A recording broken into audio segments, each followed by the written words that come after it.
One, 2, 6 million. 33. Welcome back, everyone. It's Friday night. It's your regular hangout at Rise Above TV. But tonight, this is a recorded message. We're recording this yesterday, Thursday. It's today for you, and it's today for us. But it's yesterday when you watch this. And you guys have just missed an awesome stream that we've just done on Peasantron. Yeah, absolutely. We've been smashing Peasantron, guys. Basically, when there's no Rise Above Live on YouTube, we do midweek Raw live on Patreon. We've just recorded one now. There will be one next week on Wednesday. So we just can't stress it enough. Get over to Peasantron. We're putting the work in there. So much content. It's very varied as well. You know, Friday night is just an afterthought nowadays. It's all about Peasantron. So check the QR code and get onto there. Right, we've got some pretty exciting news. Yes, we have, Michael. We have something magical happen today. And we're actually just about to sit down on Peasantron and go and review what's just happened. The universe has aligned. Clown World has shifted. Loads of people have had their old YouTube channels that were deleted reinstated today, including us, or rather me, because this is my old personal channel. Way before Rise Above, Michael. The channel was just called Double LMC. It's clearly racist. But it was the home of Rise Above, the original home, and today we got it back. Yeah, that's right. No warning, it just appeared. Yeah, no warning, it just appeared. All I had to do was press a button. All of the original videos are there. The couple that are still banned, I'm appealing, and they're putting them all back up. All the original COVID 1984 videos. The Serco speech is back. We're in a battle to get my Chronicles of Pizzagates Part 1 and 2 back because they seem to be holding those ransom.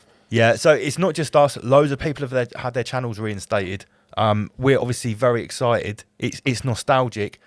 I think we should start broadcast. Well, tonight we're broadcasting on this channel as well. I'm going to broadcast on this channel. Nice. There might be thousands of people on this channel that never migrated over to the new channel. Yeah. That, you know, Might have some stragglers, some Ramish refugees. Yeah, some like who are refugees. just like around the realm, like even in foreign countries that might have just been like, might just pop up on their phone and be, oh my god, I remember these guys. I remember these guys. We left them in 2021 when the channel got deleted. In I think it was July 2021. The channel got deleted, and it said Man, no there might appeal. be people from like China on there that have like watched it like, on some fucked up VPN. I've seen like the Circo speech. But I'm telling you, if you scroll through these videos, this is when we were militant in 2020. There's all of my stuff out on the streets. Some of the very first videos that me and PG did together. This is real COVID history. some right of it, here, some of guys. it's really cringe. Right, at it's, you know, it Yeah. gets better, Yeah. but it's some of it is Yeah, at the start. you've got to go back and you've got to appreciate the progression. Bear with us, guys. Yeah, right.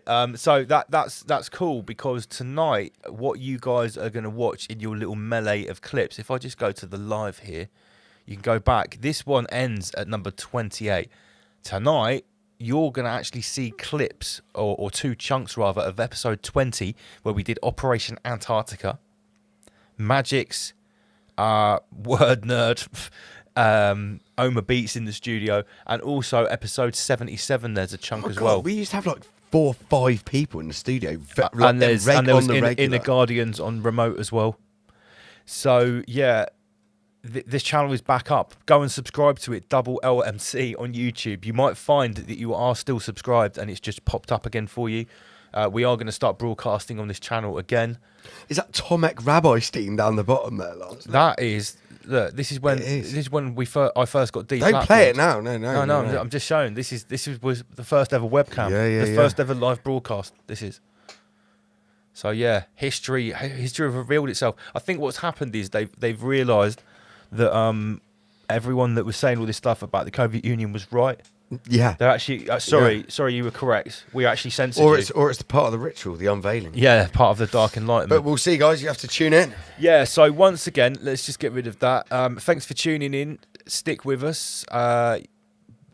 Get your merch. We've got new designs, new merch designs. Word to your Nan t-shirts. Word to your Nan t-shirts are now are out. available. The new Ninja Rabbit design is now available. We will be back live on the 31st.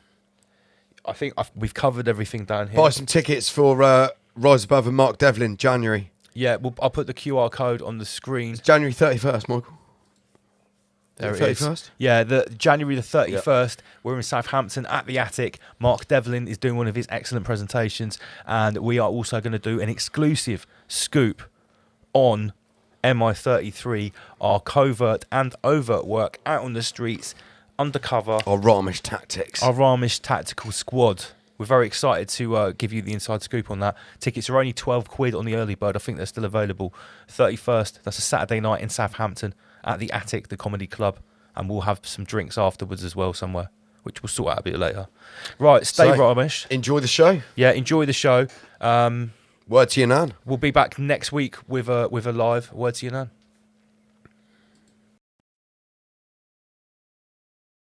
Tonight, what is it about, Andy? Antarctica. Operation Antarctica. Can we say hello to Inner Guardians? Inner Guardians, how are you doing? Good evening, everybody. Can you hear Are me you, okay? Yeah, you sound great. Are you at the Off-Grid Dojo? Yes, I am tonight, yeah. But I will be going in and out, so I'll be in and off the camera to see you now. That's no problem whatsoever. One sec. I need the decks for the mic to work. Can you hear me? Yes. Yes, you can. yes. Excellent. Okay, I'll leave that turned up. I apologise. No We've worries, got an mate. extra No, level of entertainment tonight with the decks in the corner and Oma Beat, so bear with us, guys. It's another little plug-in he's got to work with. Big up Yoji33. He says hi to Master Lee. Hang tight, Sasha English. Danny Morelli, you're a new one. Rise Above. Yeah, we had some tech problems, mate. It happens all the time. The denying force every week tries to strike us down. Isn't that right, in the Guardians? Yeah, it's probably my fault. Sorry. Do you reckon you brought that along with you? We've had it Possibly, from time. No, yeah, we've had it. Like Oma Beat says, we've had it since day one. So Antarctica, Operation Antarctica. well, we've got normal business to get through first, obviously. Of course, right? So of course. can you share the screen for me? Remember, you're doing the controlling tonight. I'm just going to sit back because I've had a tough week. The denying force has been up against me. Haven't really had a lot of time to think about the show tonight, so I've left it to the team to do the prep. Press share screen, mate. There we go. Share screen, and you want to share screen 2. That's the one. Share with audio. Nah, get rid of that. So, Inner Guardians, while we're sorting this out, why don't you give us a little roundup of how you think the last week's gone with the denying force manifesting itself in the mainstream media? What you making of what you've seen this week? Well, it's a mixture. There's been all kinds of things from almost light entertainment all the way through to, well, serious crimes, as in, people And some losing their lives. serious mockery there's been this week. Serious mockery. Yeah, I think that's a great way to put it. Light entertainment all the way through to serious crimes. Yeah, it's literally been that over the last week at least. A lot of the predictions have seemed to be materializing. At a rapidly increasing rate, I would say. Yeah. Well, we're hitting a critical mass shortly, so it's to be expected. And when you say critical mass, what do you mean by that? Well, I think I've got my own theories, and it's partially linked to what we're going to be discussing tonight.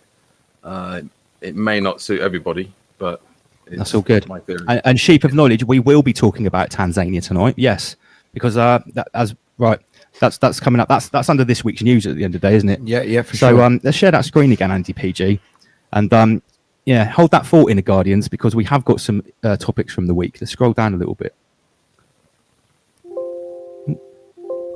Why is it doing that? So let's get past the Rise Above fundraiser. Yeah, if you want to send me some money to help with my fight against the Soviet Union, we all know about that. We'll talk about that later. Let's go down. So, big up this. Someone got a special Rise Above Friday coffee today from the coffee shop. Have you seen this yet? Yeah, so that's I think our friend Millie works. Our team member. Yeah, our team member. Millie Bite Size. Bite Size. Yeah, Bite Size. Millie Bite Size. She's a what's the word when you make a barista? That's it. Yeah. Yeah. And another Rise Above viewer went in, bought coffee. She got a special Rise Above coffee. Right, okay. Let's do this week's news in order. Who knows about this?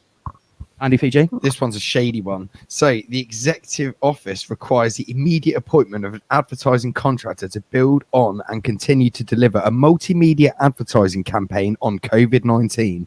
The contract duration is for 2 years, commencing 1st of April 2021. The maximum budget is £2 million exclusivity. So, but what's important there is, guys, it's commencing on April 1st, 2021, April Fool's Day, and it's for 2 fucking years. Yeah, it's a bit naughty, isn't it? Because at the end of the day, have we not heard enough? So about have we not had enough of an advertising campaign months already? and months ago, we shared the document from the World Bank, which stated that they were. The World Trade Commission, whatever they were WTC. going to do was going to end on the 31st of March 2025. Yeah.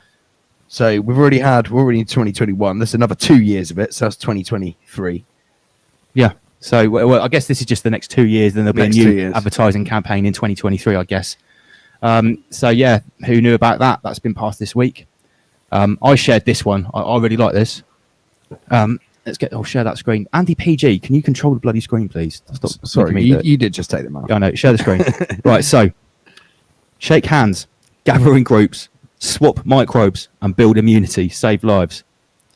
But I guess this really goes for people that aren't vaccinated, because you don't want to be swapping microbes for people that have got a Schwabian spreader technology inside, do you, really? Apparently not, no. Apparently not. Apparently that's not good. So where's the source? 300,000 years of being a human. That's where this information came from. You're going to mention about the leaky vaccines, or is that? Well, I think I'd actually like to hand that over to you, because I've actually just touched on that. The AstraZeneca thing, and I'm not going to put any slides on the screen, Lee, because I know, as you know, the algorithm will pick them up. So we'll speak in our lingo. But yeah, so the glorious gift from God, which is what AstraZeneca means in Latin. What is your understanding of that, what you saw this week in the Guardians? Well, there's more and more information coming out each week, or each day even. And it appears that the vaccines that they're giving, or the cure that they're giving, makes you into a petri dish of new strains and new toxins, of which you're not immune to. Yeah. So you're not. It doesn't prevent you from getting anything. It doesn't stop you from giving it. So what do you get? You get a certificate. And that's the Not definition freedom. of a leaky vaccine. It's something that doesn't actually stop you from contracting it. It just means you're less likely to be hospitalized, but you can still pass it on to everyone else. Yeah, but also you develop new strains, so your body becomes An incubator. an incubator. Yeah. Awesome. So it's potentially, going to be kind of flipped. You know, it's inverted. So those that think they're safe are actually going to be the dangerous ones. yeah. And that would sort of fit. I mean, I haven't got any proof or slides of this, but I've heard from a reliable source that RT reported this week that the countries that have halted the vaccine from the glorious gift from God around the world are also saying that if you have taken it, you won't be able to travel there. Now that begs the question: why would you not be allowed to go to the country that has halted that glorious cure just because it's inside you, unless you were actually, like you say, an incubator spreading it to other people? So, yeah, not good. Next slide, please, Andy PG, because we don't want to dwell on the COVID Union too much this week. We're going to have a bit of fun. No. So, right, yeah, let's talk about this quickly. This came in this week. I could start talking about why this has come in and the event that's happened, the triple 33 killing of Mrs. Sarah Everard. I'm going to be honest, guys. I found out so much about that. I need to properly compile it, and I reckon we can make a whole show. I have some. I came across some pretty startling stuff, which I have to be actually probably very careful about releasing, because if I'm right about what happened to her, if I start blubbering my mouth, then I could be putting myself at risk. So I really want to get to the bottom of it before I talk about that. But anyway, the result is a new policing bill, and if I'm right, I've looked at it, that basically means there's a maximum 10 years prison sentence for public disorder, i.e. protesting.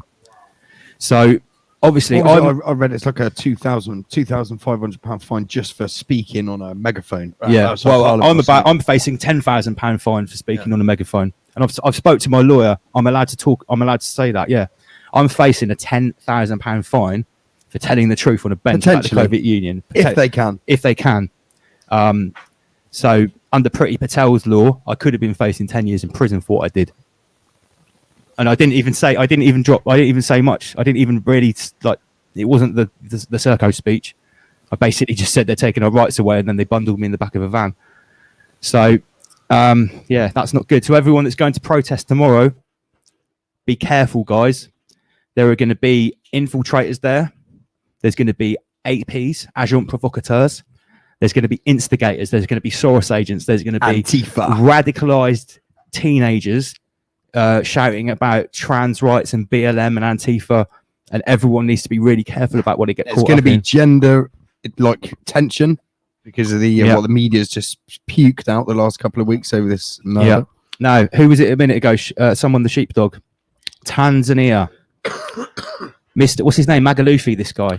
So yeah, this guy went missing allegedly. Let's start the story. Why is he gone missing? He rejected the world. I was going to say the World Economic Forum, but basically it's Wuhan, the Wuhan Health Organization. And just as a little bit of side note, this guy is not a member of the World Economic Forum. Okay, he's not a member. So what did he also do? He famously on camera he got the PCR test. He tested did a papaya, the pawpaw, the goat. As he calls it, the pawpaw. A goat. We call it a papaya. Yeah, he tested some engine oil. Yeah, that's right. And he put names on them, didn't he? Yeah. Like it was people sent it off, and they all came back positive for COVID-19. This clip here, right? When I first got this, and I should have screenshotted it.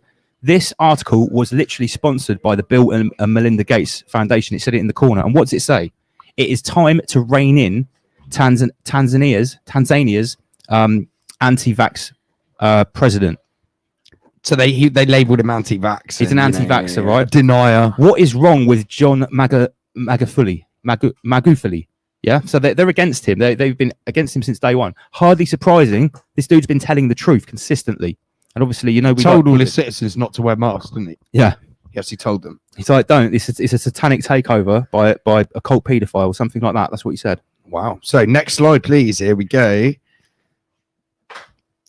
Speculation grows over missing COVID denying president of Tanzania. So this is the 10th of March. The guy went missing. Speculation grows. He's been missing. The president goes missing.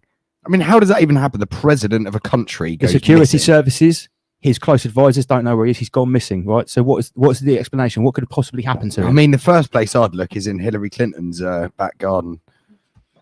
Next one. Tanzania's president dies age 61 after COVID rumors. COVID rumors. I mean, what? what the hell's A a rumor of COVID rumour? going missing? How is going missing a COVID rumor? What are you saying about this in the Guardians? Is this a bit fishy? Yeah, definitely. Yeah, it's very sad, but It is very sad. Apparently, this guy was very progressive. So who's he been replaced with? He's been replaced by the vice president, who is a member of what, Lance? The World Schwabian Forum. No. Yeah, WF. I should have had a slide for that guy. If I had more time, I I'd can have all get these that slides. Yeah, Jamie, get that Jamie, get it.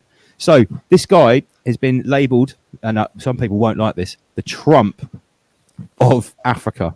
He was apparently about to lead Tanzania out of the third world and into the developed world through Pan-Africanism, through capitalism, and he wasn't playing the game. And what happens when you don't play the game of the dark occultists? You get suicided. Well, you generally either have a heart attack or you swing from a doorknob. Some John Magalufy replacement. But just to show you who he's been replaced with, because obviously this guy was totally against vaccines, totally against max vaccinating, guinea pigging his whole population. Here we got.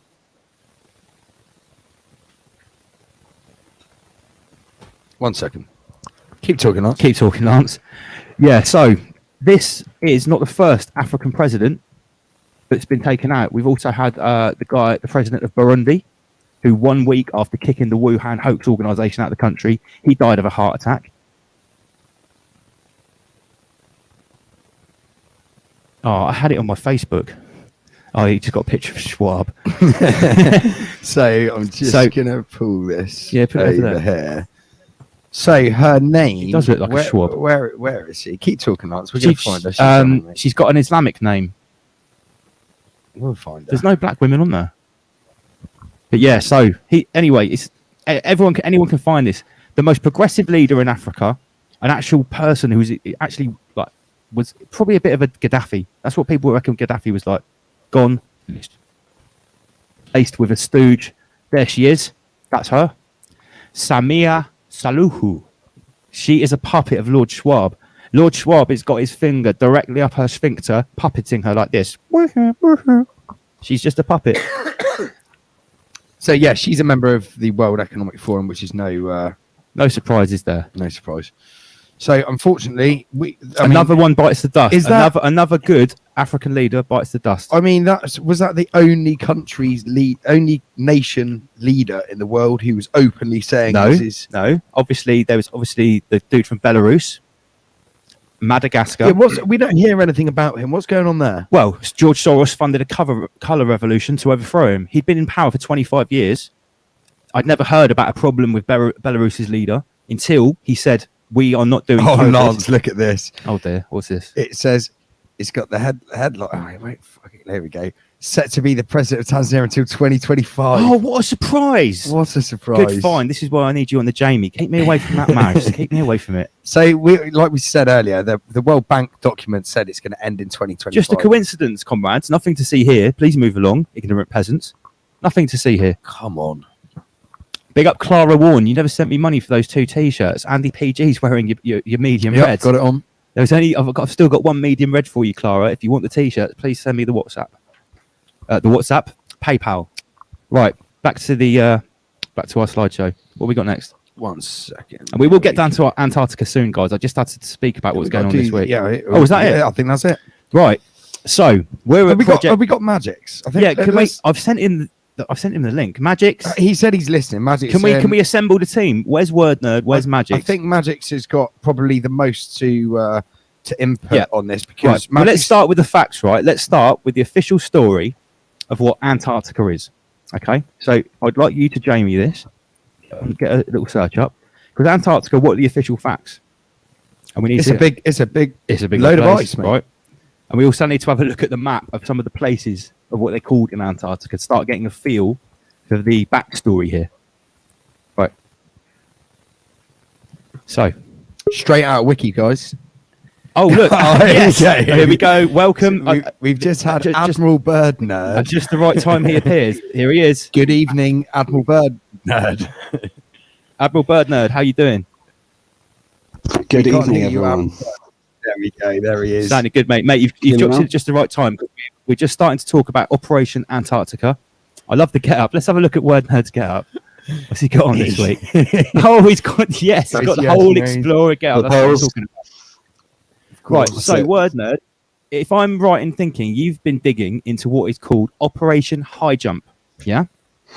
I've been digging on Bird generally. So I Okay, haven't- Admiral Byrd, for anyone that doesn't Yeah. know, is a post-World War II American general, or admiral, sorry, who was in charge of Operation High Jump. Right, now Andy's going to get it up on the screen.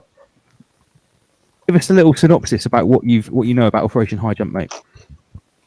Actually, I haven't gone that far in on the high jump itself. High jump was the second exploration. I mean, I think The first- all of our viewers are going to be pretty up to date with high jumps. Just give a quick overview, Word Nerd, mate. High jump. High jump was between 1946 and 1947. So high jump was after the Second World War. But interestingly, when I was digging on Bird, the more interesting stuff was a lot of the stuff before that. He was in the Okay, give Navy us a background from, to this guy. Okay, so quick synopsis. Bird nerd facts. He was born in 25th of October in 1888, and by the age of 24 in 1912, he was a graduate of the US Naval Academy. In the 1920s, he was actually instrumental in establishing a bill at Capitol Hill for the Bureau of Aeronautics, as it was to become called, for the US Navy. Right, This is all okay. in the 1920s. 1926 first expedition to the North Pole, although it's disputed if he was indeed the first person, but there's no doubt that he went. 1927 first multi-engine flight, and by 1928 he was already writing his first book called Skyward. So in 1928 is where it gets interesting. That was the first expedition to the Antarctic on the flagship ship, which was called the City of New York. But this ship was actually called the Samson before, which on another dig is rumored to have been around when the Titanic went down. Oh, And then they interesting. renamed Link it. there. So there's an interesting thing that, his history is even more interesting. In 1934, there was the second Antarctic expedition. They were doing live radio transmissions from Antarctica across, and then broadcasting across the whole of the continental United States in 1928. Wait a minute, hold on. Broadcasting from Yeah, they were doing Antarctica. live radio transmissions from Antarctica, according to, and this was a mainstream guy from the National Science Foundation. That's the source for that, called Guy Guthridge, who was doing a talk praising Admiral Byrd and his achievements. And they said that this was in 1928, live radio transmissions from Antarctica, and they broadcast that across the states, which I thought was Wow. kind of amazing. I didn't know they were doing that early on. He's got a Navy cargo ship, a guided missile destroyer, and a lunar crater named after him. So there's that. Old after he was Admiral on- Byrd. After Admiral Byrd, yeah. Or sorry, not to forget the Byrd Polar Research Center of Ohio State. Have you still got me? Yes, absolutely. that's We're just getting a map up of Antarctica. We've just had a little bit of denying force, actually. Yeah, little tweak though. It's the longest I've talked for ages. That's why. fine, mate. So the Byrd Polar Research Center in Ohio State is still one of the pioneering research centers for the Antarctic. But the most interesting stuff about him is his ancestry. So he goes back. You can trace his ancestry back to 1688, and they were all not only really wealthy families, but when they came over to America, they were property owners on the James River in Virginia, and then they owned a plantation. And then one of the Byrds, William Byrd I, went on to found the city of Richmond. So quite a lot of influence historically. This is before we even get to him being a Freemason. This might even explain why he was a Freemason. He was very well connected. And this is all mainstream. Right. Okay. So his family married into the Flood family, which I was going to ask Magix about, another wealthy family. And that was in So he's not just no 1944. normal admiral, mate. He's not a normal admiral. He's got a proper like esteemed background in the aristocracy, in traveling the world. Right. The reason what we're just trying to rabbit hole is look at this map of Antarctica. This is what gets This me. is just on Google Maps. There's literally Rothschild Island, yeah. And Right. Rothschild Island is almost at the entrance as you come down. next door to Alexander Island, which is a lot bigger. I wonder who Alexander is. Yeah, right. Sorry, carry on, Admiral Byrd Nerd. Yeah, when Byrd was exploring, he actually named one of the Birdland. I've forgotten what they called it. Something named after him, but he named it after his wife that he met, which is interesting. They seem to do that a lot, the elites, because Monsanto is actually named for a Miss Monsanto that the guy fell in love with. That was a woman called Mrs. Monsanto. That was her surname. Anyway. Really? I didn't know that. Yeah. Yeah, it's funny. I found that on the dig for Bill Gates last week, and I didn't know that. But he fell in love with a Mrs. Monsanto, or a Miss Monsanto. Lots of overlapping information. Yeah, so I went Again, guys, there are no coincidences. There are no coincidences. Yeah. So yeah. The interesting thing is because a lot of the things I tried to rabbit hole on, the exciting things, didn't lead to much. So not that I don't think there's anything to look at there, but I think Bird's a bit of a distraction there potentially. I couldn't find think anything. The whole story might be a bit of a distraction. Well, the diary entry that supposedly where he says that there's a green land in the Antarctic is very shaky. It's not and correct me if I'm wrong, because I haven't had loads of time. My keyboard's broken. Research is slow on this end. So I want anyone to correct me. I want to be the last one to debunk it, but it looks like a very shaky guy who claims to have, it doesn't even present any evidence he even knew Byrd, producing this diary entry. There's nothing in Bird's diary entries, although I haven't read them, ostensibly, that it's talking about UFOs. And the UFO quote was based on a comment he made about ships being able to go pole to pole. But that is one quote from one Chilean newspaper from one reporter, and if that one line is misquoted, it changes the whole context of the phrase. So that was disappointing because I was hoping for alien there. So it might have to go down another route for that. But what's not denied is that he was this incredibly powerful guy. He was very influential, writing letters to Roosevelt. He would send apples to celebrities, and he was known to be friends with all of the industrialists. So he's an elitist. He's an elitist. Yeah, and he was the first guy there, and he did say that there was going to be a huge military importance in the Antarctic. He said that was inevitable. He said it's strategically important, and he was saying that leading up to World War II, that we've got to have a military presence there. He said there was a reservoir of untapped resources, including coal, enough to supply the world for some time, oil, and even uranium. But he didn't want to say too much because he didn't want to encourage a race. But he said it was inevitable that there was going to be a rush on Antarctica. So that's interesting because it looks like he's going to scout it in essence, potentially for the industrialists. He was the first man to go and check it out for them. So that was interesting. But honestly, there's you could do almost, I don't think it would be worth it, but you could almost do a whole episode on Byrd. I've got a ton of notes here on his ancestry. This is what everybody knows. This is the story that everybody knows about Antarctica. Well, this guy went there with what was apparently an exploratory mission, but it was actually quite clearly a military mission. It had frigates, platoons of soldiers, and this was after World War II had finished there. So look at some of these pictures we got here. This is the kind of sort of, no, that's a Nazi thing. So the backstory is that what were they going there for, and why did they come back? Because the expedition ended very quickly. This is Admiral Byrd's own word. They found an opposing force there that was apparently, am I paraphrasing? They were technologically advanced. This is what Admiral Byrd said. And we basically had to retreat. Yeah. So, so this is an Amazon. Is this a documentary? Well, they're quite open about this. I mean, Joe Rogan talks about Admiral Byrd quite a lot, doesn't he? I mean, this is very mainstream. So that's why we wonder if it is a cover story or just a diversion. Again, they like to give us just a little bit of info, the truth, don't they? And then just, the rest. The truth is shit. Sorry. Yeah, and it's definitely like the truth is rooted there. He definitely went. There was definitely almost like an arms race to Antarctica. We know that the Nazis went, although I haven't dug on the extent of the Nazi operations. But there was definitely a rush on Antarctica. He did say there was undiscovered land, and the Operation High Jump was a private expedition, which I didn't know. They've really publicised it as this big public expedition. It was a private expedition. Yeah, who financed it? And I don't know who financed it, but what I do know is Byrd was retired from the active duty from the Navy, I think due to his ankles, but then they brought him in as retired from active duty, but then they brought him in to lead one of the operations. And that sounds like, I'm not an expert, a way the military can move people around. So he's officially retired, but then he's able to come back as a retired admiral and lead this fleet. And it was a private expedition. Good evening, Magix, in the chat. Good evening, Magix. Good evening, Milski Van Helsing. He's saying, talk about the Piri Reis map. Don't worry. It's all Magix is coming with the maps. We've got another section coming up. Right now, we've got Word Nerd, aka Admiral Byrd Nerd. He's given us a bit of extra information about this very famous Operation High Jump, this military exploration expedition to Antarctica after World War II in the mid to late 50s, which is quite famous. And Admiral Byrd, if anyone, I mean, I'm not going to play it now because I don't want a copyright strike. The interview, he says, we went there, we encountered an opposing force. And well, who was the opposing force? Who's in Antarctica? Who lives there? Who's got a military in Antarctica? You know who with the moustache?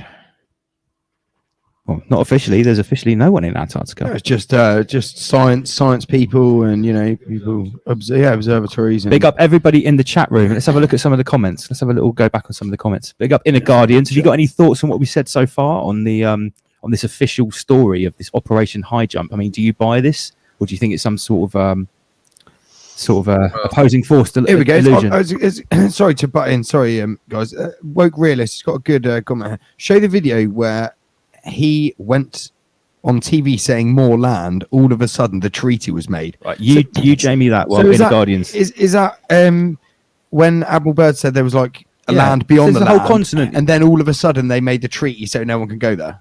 Is that what? He said there was an unexplored area of Antarctica, I think, beyond it, that was as large as the Americas, that was unexplored, and it was just baffling to him that hadn't been explored yet, and it was probably full of resources. Yeah, and that's where a lot of the quotes are being taken from. But he didn't necessarily say Greenland. Go on, Lee. No, I was just going to say that's my understanding of the research I've done on Admiral Byrd. There's a video of him, although it's not as easy to get hold of because there used to be loads of videos of that interview. Oh, okay. Oh, we might have found one here. That's interesting because I thought it seems like we've only got the first 5 minutes, and the first 5 minutes are really powerful. That's when he's quite excited and he's talking about how important it's going to be, how all the industrial powers should be clambering to go there. But then I can't find the rest of the interview, or I haven't been able to in the 2 days I've been looking at it. Right, we found something. One sec. Let's see what we got here. I'm not going to play too much at a time because we're not a copyright strike here.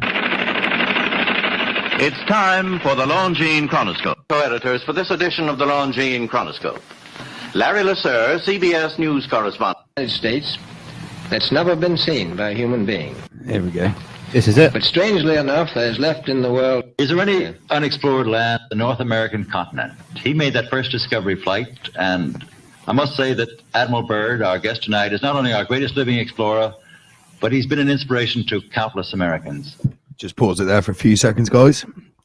So this is the original interview when he's come back from Operation High Jump, and this was his official debriefing to the public. Yeah, let's get it right. Yeah. So this was obviously staged, and they had a script. Obviously this was deliberately staged. Look, I'm not sure. I think this is obviously what's just been presented to the public, isn't it? I would say so. Yeah, so I'll just Unexplored land left. Byrd, our guest tonight, is not only our greatest living explorer, but he's been an inspiration to countless Americans. Admiral Byrd, you've been to both the North Pole and the South Pole. Is there any unexplored land left on this earth that might appeal to adventurous young Americans? Yes, there is. And not up around the North Pole, because it's getting crowded up there now, because they find out it's really usable, not only to live in, but militarily. But strangely enough, there's left in the world today. So he says yes. The North. Well, he says the North Pole's full. Yeah, but yes, crowded, there is getting crowded in the North Pole. A lot of penguins, guys. An area as big as the United States that's never been seen by a human being. And that's beyond the pole on the other side of the South Pole from Middle America. And I think it's quite astonishing that there should be an area as big as that unexplored. Listen. So what you're saying is there's an area the size of North America unexplored. But we're led to believe in official history that's just one massive ice sheet. So why would you bother to explore it if it's just ice, right? Well, he hasn't actually said it's land, though, has he? He said there's an area. Yeah. But he did say they asked him, is there any areas of land which is left to explore? And he said yes. Yeah. So he said so he's not. So let's just continue to see what he says. It's a tremendous. So there's a lot of adventure left down at the bottom of the world. Well, Admiral, do you hope to see that? I do. Well, Admiral, would you say that since you've been to both the extremities of Earth, are these expeditions to such far-off places, are they getting easier because of modern techniques, or is danger still close at hand? Well, it's a little risky, but nothing like it used to be with the old slow planes and the small cruising radius where we had. So, guys, sorry, I have to keep stopping now, otherwise, I'm going to get a copyright strike. It seems very scripted to me, I mean, he's a top Mason though as well, Freemason. as you would expect. Put down Yeah, it's worth having a look at his grave. we replaced the dog team. What was that word, man? He had a grave, which was, I think, paid for by the government with an upside-down star on it. And then he also had a memorial built in the shape of a pyramid for him after his death. So his gravestone and the memorial, yeah, heavy Mason symbology. But it's difficult where to place it with the time.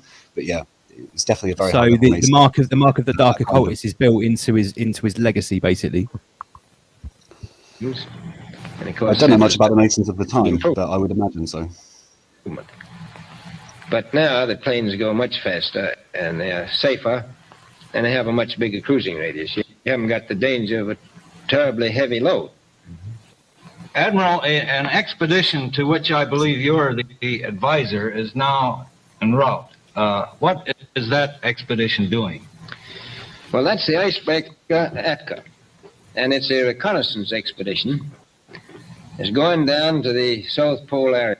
So they're talking about an ice-breaking ship, yeah, big, huge ice-breaking boat which can go through. Doesn't matter if there's like big chunks of ice, you can just plow through it. Yeah, to make certain observations and to look for some bases. They will be back in April, and they will report back. And upon the information we get from that undertaking, we will base the bigger expedition that's to follow. Is that very definitely planned, or is that... that is being planned right now. So I'm willing to say to you that there will be a number of expeditions that will follow, I think, year after year. They will follow, a number of expeditions that have been going on every year since this That's happened. it. World War II got in the way of that, supposedly. But that's where it gets interesting. He is the setup before World War II, and that's when these expeditions, they said they were going to be permanent, just all wrapped up because of World War II. But obviously then we have evidence of the Nazis jumping over. So it's interesting crossover. Maybe it was something to do with a race to get to what was in Antarctica, or to use Antarctica as an escape. We'll come to that later. Remember, we have another view about this, about Antarctica, from the one and only Godvag. Yeah, absolutely. We will be dropping the Godvag, the Godvag view very soon, because we've got to have all different elements of this story. Remember, absolutely. Because the government has really become interested. Well, Admiral Byrd, I can understand. I think everybody can, the interest in the North Pole, because it's so near our greatest challenger, Soviet Russia. But why this interest in the bottom of the world? Nobody lives. Lance has just pointed out how big Admiral Byrd's head it wasn't me. It was 08. Oh, sorry, beg your pardon. Look at the question. Right, Inner Guardians, there's a question here for you on the screen. He says, ask Inner Guardians if Admiral Byrd's giant skull is because he has immense psychic power, or is he just an alien hybrid? Wow. Look at that. Rewind a little bit. His skull is massive. What's it called? Homo capensis, with the big skulls. That's what they're actually called. He does look a bit Homo capensis. Look at I was just looking at that, actually. Did you notice that, Lee? Yeah. Oh, Omar Beach is just chiming in, says it could be the camera angle. Well, let it play. Turn the volume off and let it play. The world. Nobody living down there, is there? No, it's... So, Inner Guardians, you said you've had this thought as well? Yeah, I mean, it does look a bit strange, but yeah, it's difficult to tell with the quality of the camera. A bit like the T-Foul man with the huge head. Yeah, I mean that shot of him there makes him look like he has got a long shape head, slightly different to a human skull shape. It does. Well, yeah. It might, but that could be his 50s haircut though. Maybe he's just very clever and he has actually got a massive head. T-Foul. Good spot anyway. 04 Dragon. Let's turn that back up. All right. It has to do with the future of the nation, those to come after us, or even during your lifetime, because it happens to be an untouched reservoir of natural resources. And, as the world swings with an ever-increasing acceleration, far-flung places once useless, like we thought the North Pole was, and no man's land, become very useful. The bottom of the world will be important, not only to us, but to our allies. I was going to add. See what he said there? The bottom of the world will become important, not only to us but also to our allies. What does that really mean? Because when you're speaking from America, back then America doesn't speak and our allies. It's just like America first. It would be, we're obviously number one in the world. America, fuck yeah, and all that. It seems a bit strange that he says and our allies. Who are the allies? Yeah. He was trying to create the Atlantic Treaty. He was quite pioneering in that. So I think Sorry, what's that word? Sorry, he was quite pioneering in the formation of the Atlantic Treaty. One thing I didn't mention earlier, his brother, because when they married into the Flood family, he had a brother called Harry Flood, who was a senator in Virginia and an internationalist. And he was instrumental in helping Byrd get a lot of these, and quite open about it, getting these things through the Senate and stuff like that. So I think he was instrumental, Byrd and a few others, because he was known, even the mainstream historians say, he had a massive amount of influence over the industrialists. He would write to them letters. He would send them apples, because one of their old family lines had an apple company, and he would write them hand-typed letters. And he had a amount of influence on them. When they couldn't get the money to do the Operation High Jump, they ended up fundraising 300,000 back then in 3 or 4 days, because Admiral Byrd started hitting the phones and calling all his friends. So huge amount of influence. He was using that internationally while making friends with policy decision makers to try and form this Atlantic Treaty, as I understand it anyway. That's what he was trying to do. So he was quite instrumental in that. So the Allies speech, he talks a lot about uniting for peace in there. So whatever his trip was, it was a big part of his selling point. Mate, so you've had a serious dig into this guy, haven't you? Yeah. Well, the mainstream stuff was a bit more fascinating than the other stuff I couldn't hang any evidence on, although I'm going to go down those paths as well. I think there's a lot more than meets the eye to this guy. He's not just an admiral that was sent there. The more you're telling me, it's like he just seems like one of these characters that's inserted into the narrative to play the role. Yeah, I mean, still an explorer. There's no doubt that he did these things. He was still an explorer, yeah. Sir Francis Bacon and all those people, they were explorers too. Yeah. Some of the most influential cabal, or whatever you want to call it, Illuminati characters throughout history. Sir Francis Bacon, Cortez, Columbus. This is basically a Columbus character, yeah? Yeah, first one there, the pioneer, yeah. I don't know if you remember what I mentioned last week about the people that have aimed at the horizontalists. Yeah, horizontalists. Yeah, so they tend to have a desire to explore, so that they can obviously capture as much land as possible. But explore the outer rather than explore within. Yeah, but also they explore like in the 3D realm. Physical. 3D explorers. Yeah, they're land grabbing. It's essentially reptilian. Yeah. In our complex. Stuck in our complex, the brain just hoarding.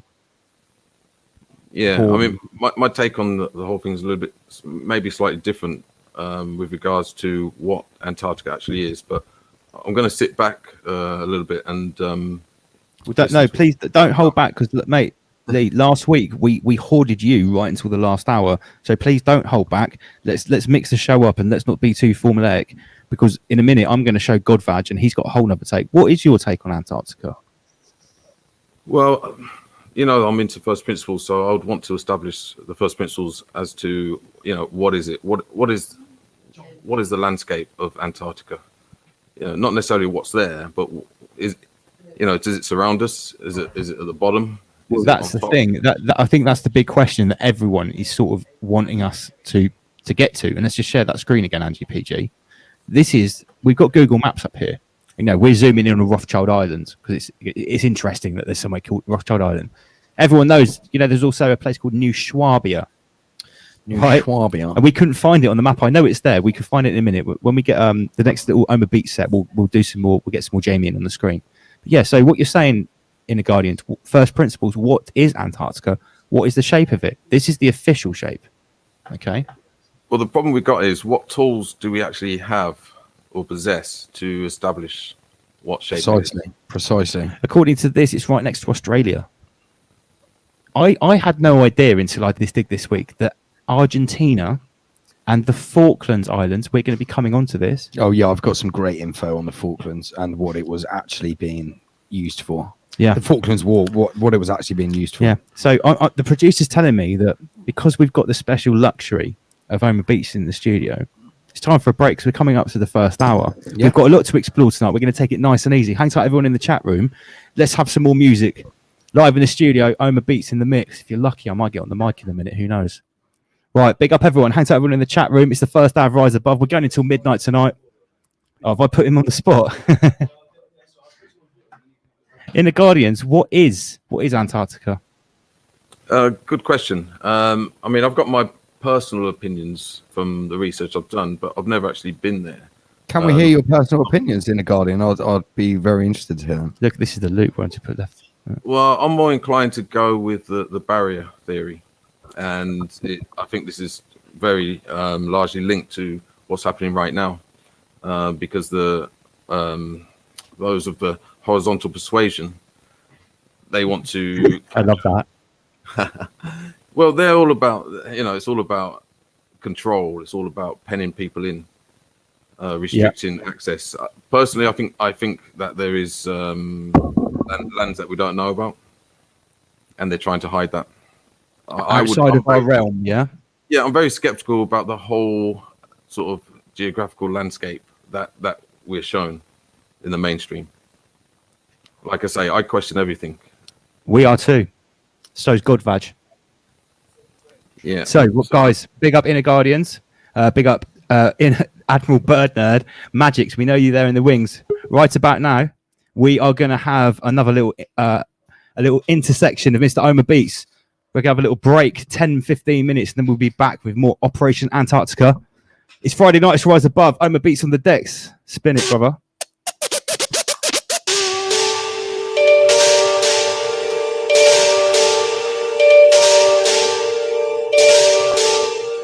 Here we go. This one's compliments of Magix. Yo, 1, 2. Yeah.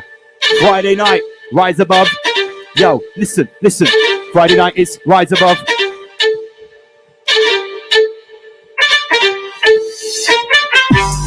Rise Above, MC Double L, Rise Above, Oma Beats, Rise Above, extinguish fear when we generate. Rise Above, MC Double L, Rise Above, Oma Beats, Rise Above, extinguish fear when we generate love. 32's on the hook, write lyrics, I write books. 32's on the hook, I write lyrics, I write books. I ask questions that are the deepest. What is a religious extremist? A terrorist with a Wahhabi thesis? Yo. I ask questions that are the deepest. What is a religious extremist? A terrorist with a Wahhabi thesis? Pedo priest that are praying to Jesus, a rabbi circumcising a penis, gesturing God, acting fiendish, lecturing most back, who are the cleanest, claiming we're equal, acting elitist. Listen up, there's lies in this sermon. Why is that? Your liquor is vermin. It's not hard to determine. Rise up and be wise like a serpent. Don't prey on the saviour's serpents. They're peddling burden. Indoctrination is different to learning. Yo, on my beats, spin it. Big up all the Rise Above crew. This is how we do it. For your whole life, you have been flooded by the music and the vibrations. Dark occultists. We are light occultists. Yeah. Yo, enter my crater. Double L, I'm a big creator. Are you a reactor or a creator? I'm coming yo live from the crater. Bigger, louder, better. Yo, it's Double L, you've heard of me. The flow's poisonous liquid mercury. Hear my voice when I curse the beat, and it moistened up and it surgery. Guilty as charged, repeat offender. Revealing elitist agenda. To the lodge, delete the data. Success or defeat, or retreat or surrender.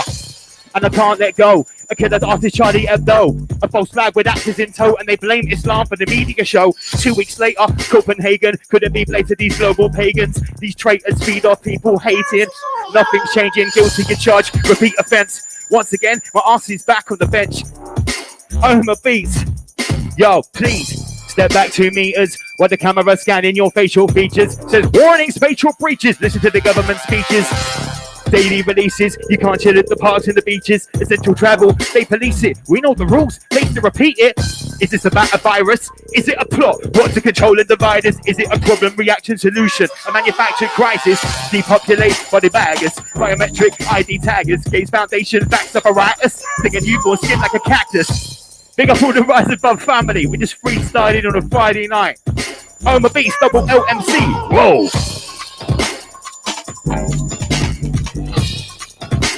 Yeah.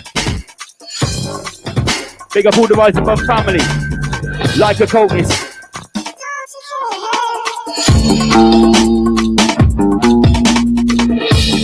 Yo, on the beats of Double L. They're like, why so serious? Why so serious? Yo, Double L.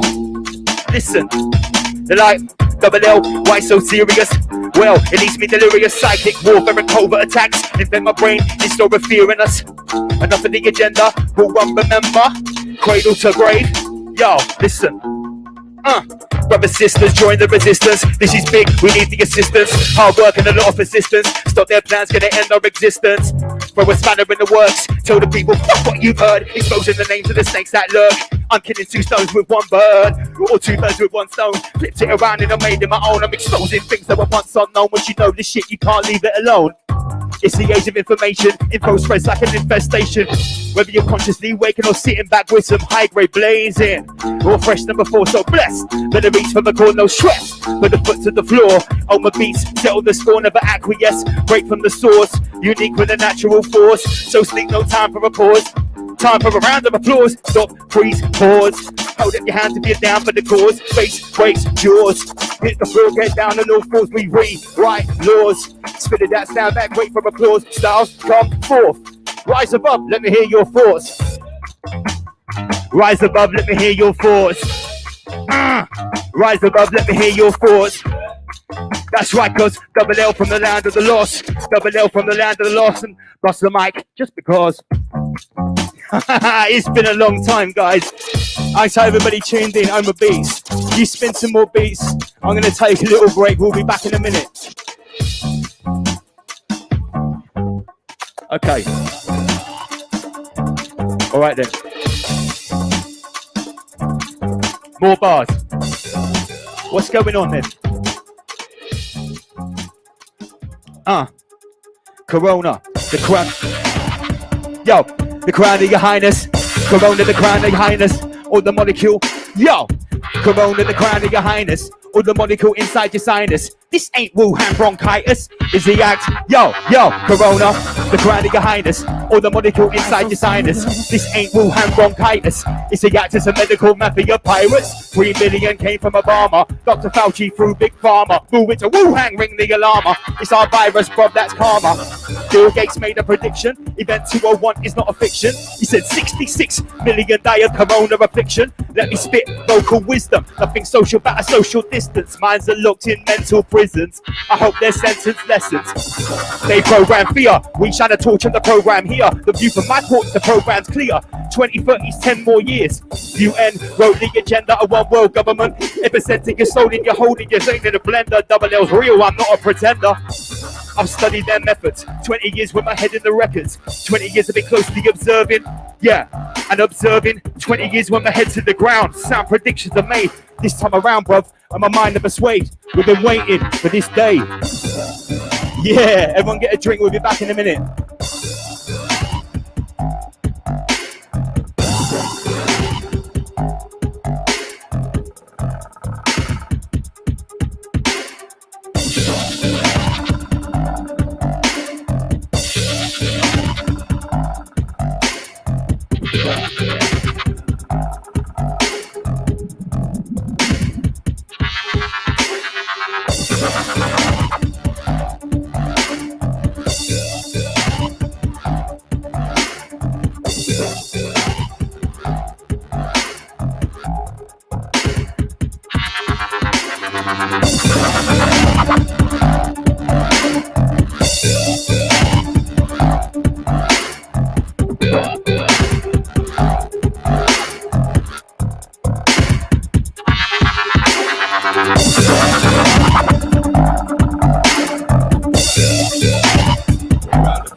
Forms red mud, are you feeling the hurt when the carnage occurs? We let the demon speak and then hang on his words. Mesmerized by the evil inside, hypnotizing all people alive, energizing the feeble demise. Life in the dungeon extremely deprived, and it's dark in this dungeon. Around every corner the evil's abundant. Hope is redundant. Treacherous beings, they spread the dysfunction, they feed on your soul. Michael.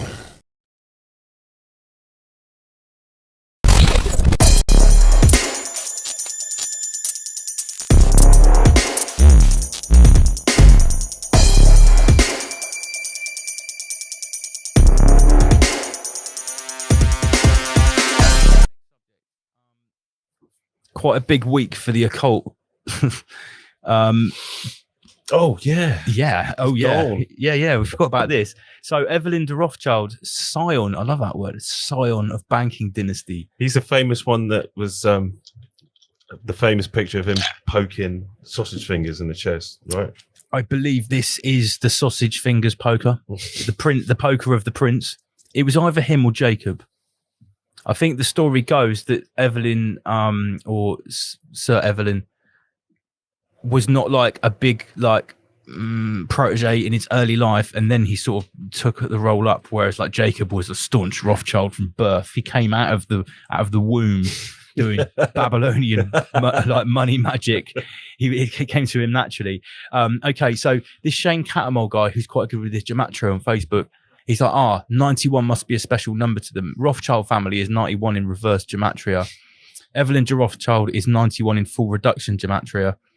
Quite a few other people died. This is around a blood moon, okay? So we're going to have a little talk about this.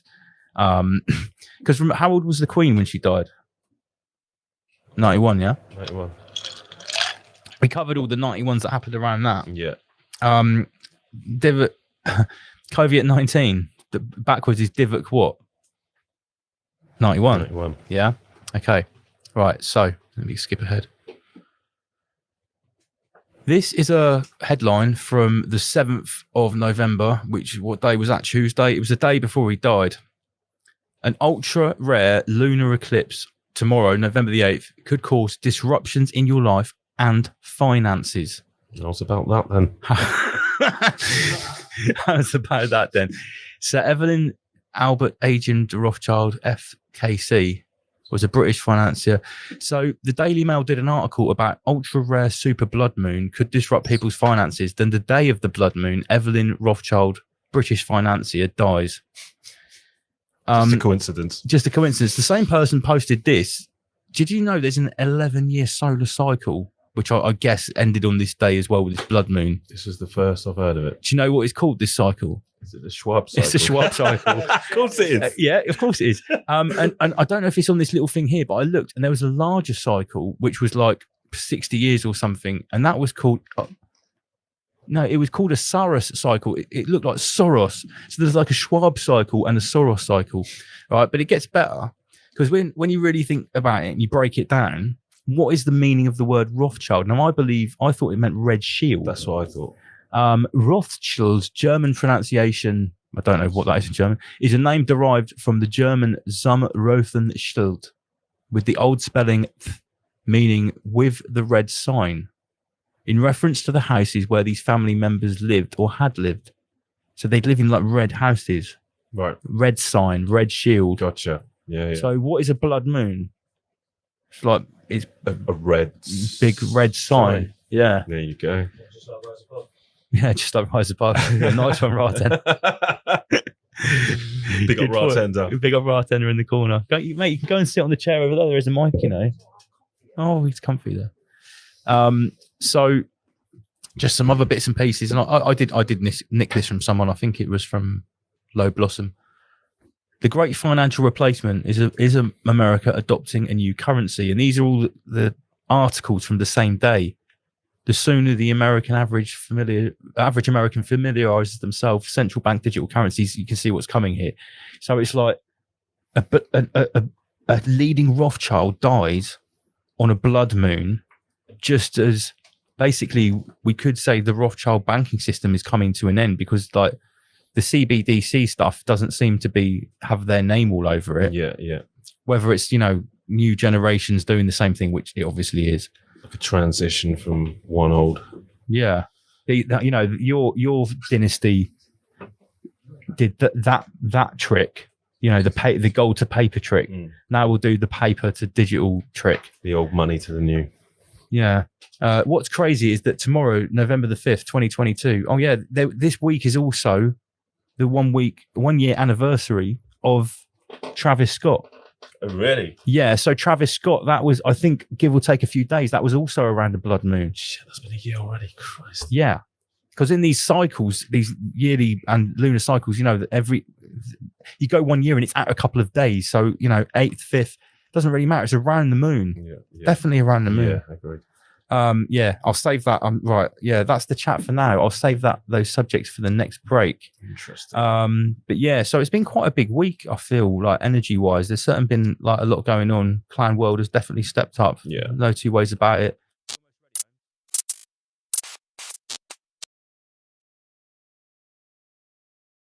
Don't believe me? Don't believe me? Don't believe me? Go study history. Go study history. Politicians, professors, and scientists, controlled by some Ryanists. Through 2 world wars, they've been trying it. Corporate investment, no matter who the finalists.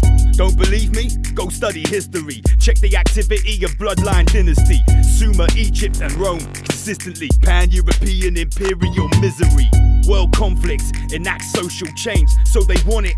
But we must abstain, acquiesce, and you're in for a world of pain. A workhouse where you dream of a minimum wage. That's the plan, but it's closer than you think. We'd be there now if it wasn't for the cosmic shift. They're panicking, the game is up. It's all illusion, the only truth is love.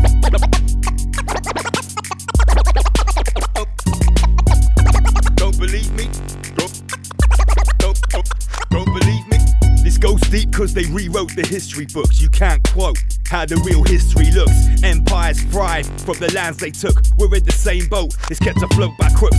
Been the same way for more than 1,000 years. There's no love here, all you're allowed is fear. Break through the clouds so the sky is clear. Satanic whispers hidden in the sounds of prayers. Dark suits, cold hearts, no empathy.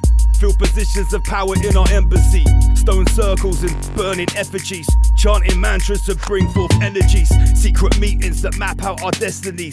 Hooded figures, manifest entities. Pollute our minds so we got no memory. For centuries helplessly trapped by the treachery.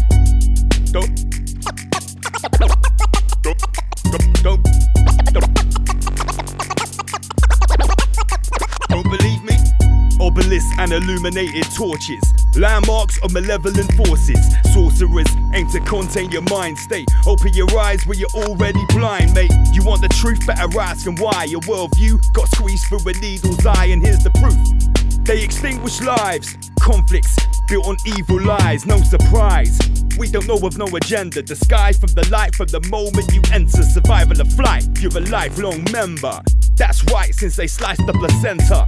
Now, welcome to the slave race. Very few will ever find out how the game's played. Unless you wake up, keep on playing it. They look at me and think, why is he saying it? Don't believe me? Don't believe me? Don't believe me? Go study. Don't believe me? Go study history. Go study history.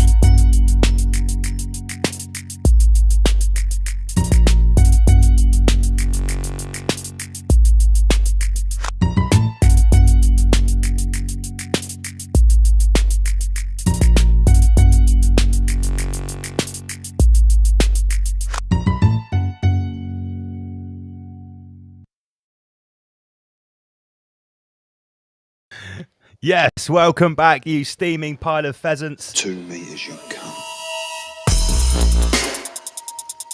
Welcome back, Andy PG. Evening, crater-dwelling peasantry. You bunch of pleasants.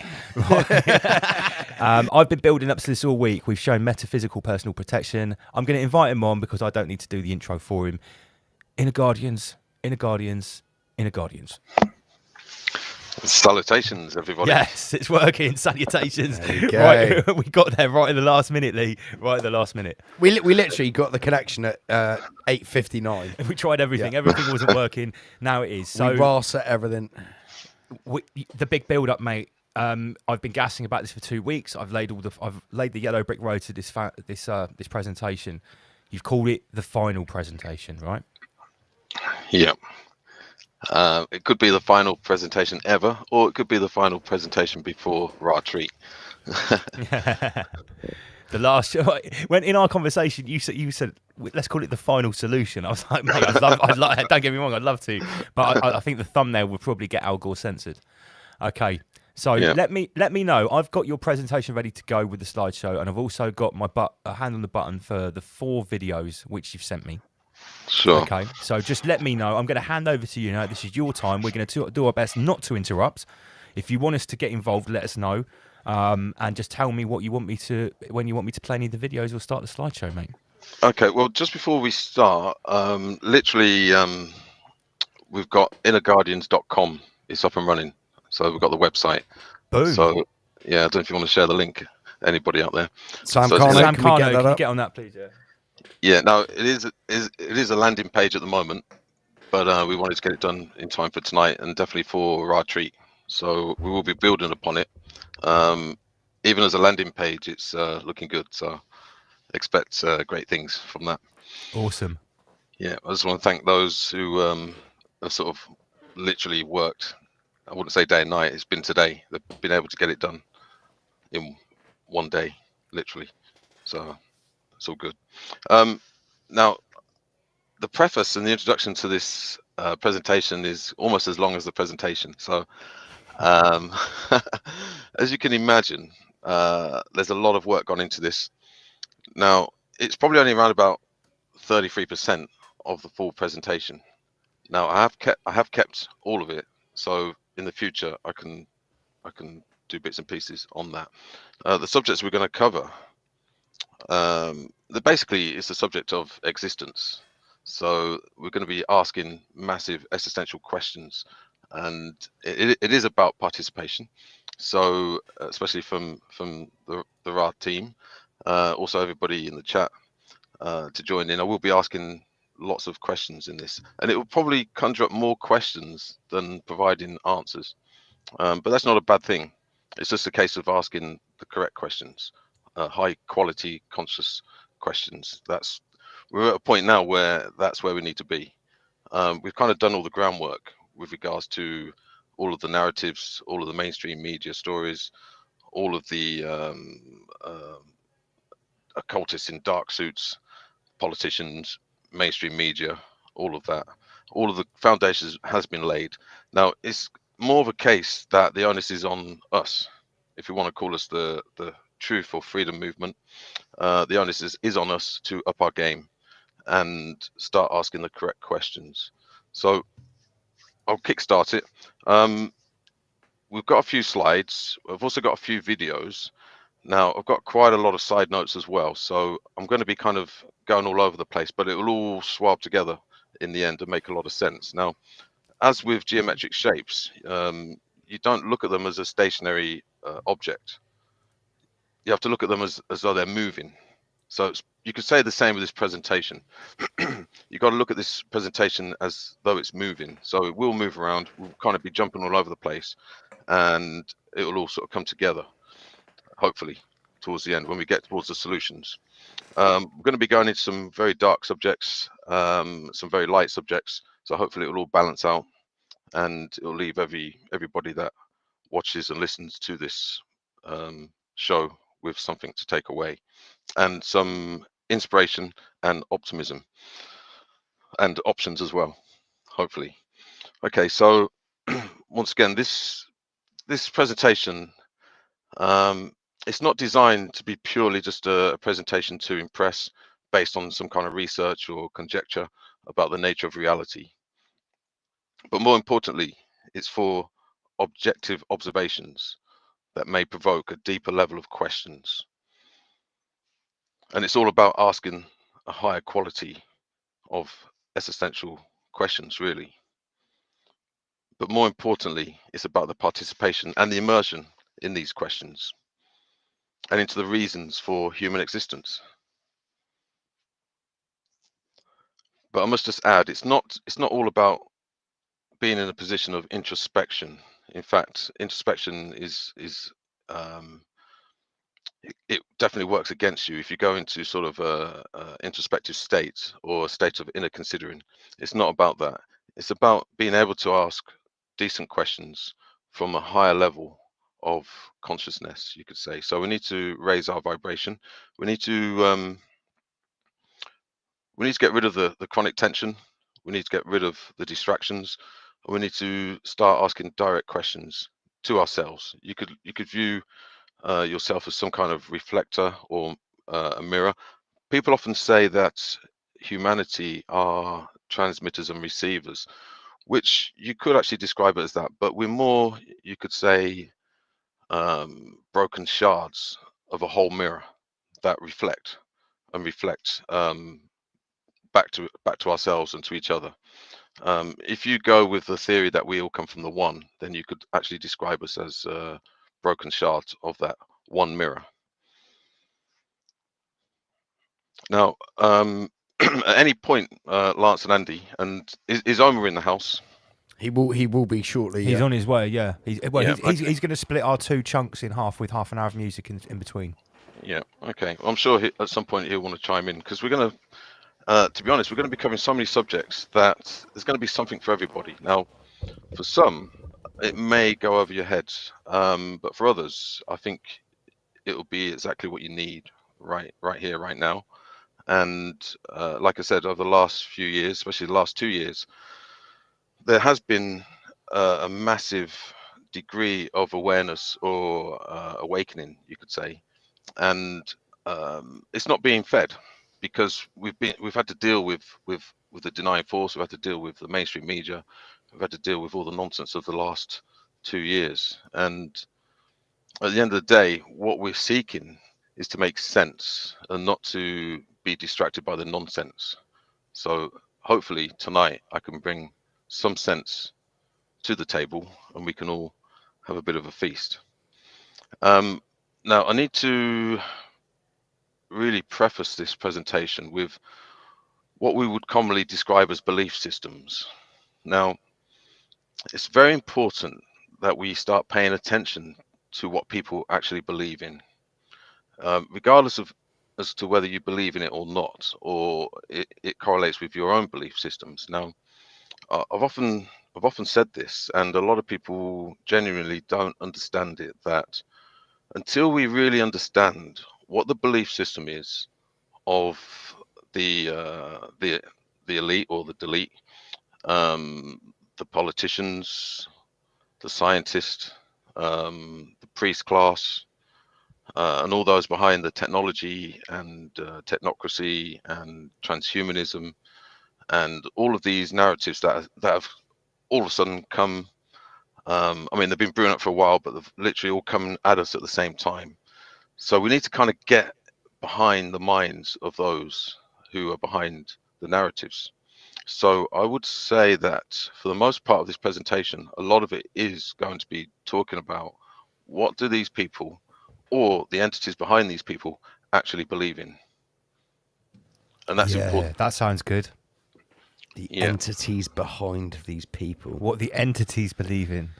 Wow. Okay. Yeah, Good start.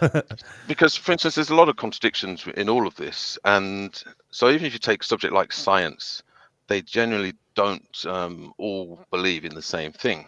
So if you just take one subject of, say, disease, with all the different theories that, you know, what is the cause, what is the effect, what is the side effect, and so on and so forth, they don't actually agree. The same with physics. Even with something simple like gravity, magnetism, they're not all in agreement. Remember, we only get to hear probably 33%. It will just be the general consensus of a theory that's agreed upon, and then it remains as a kind of pseudo fact until proven otherwise. Now, I think we can all safely say that we've started to see in the media where there's a lot of ship jumping with regards to the narratives. I don't know if everybody else has noticed a lot of, even the mainstream, they're switching or changing the goalposts.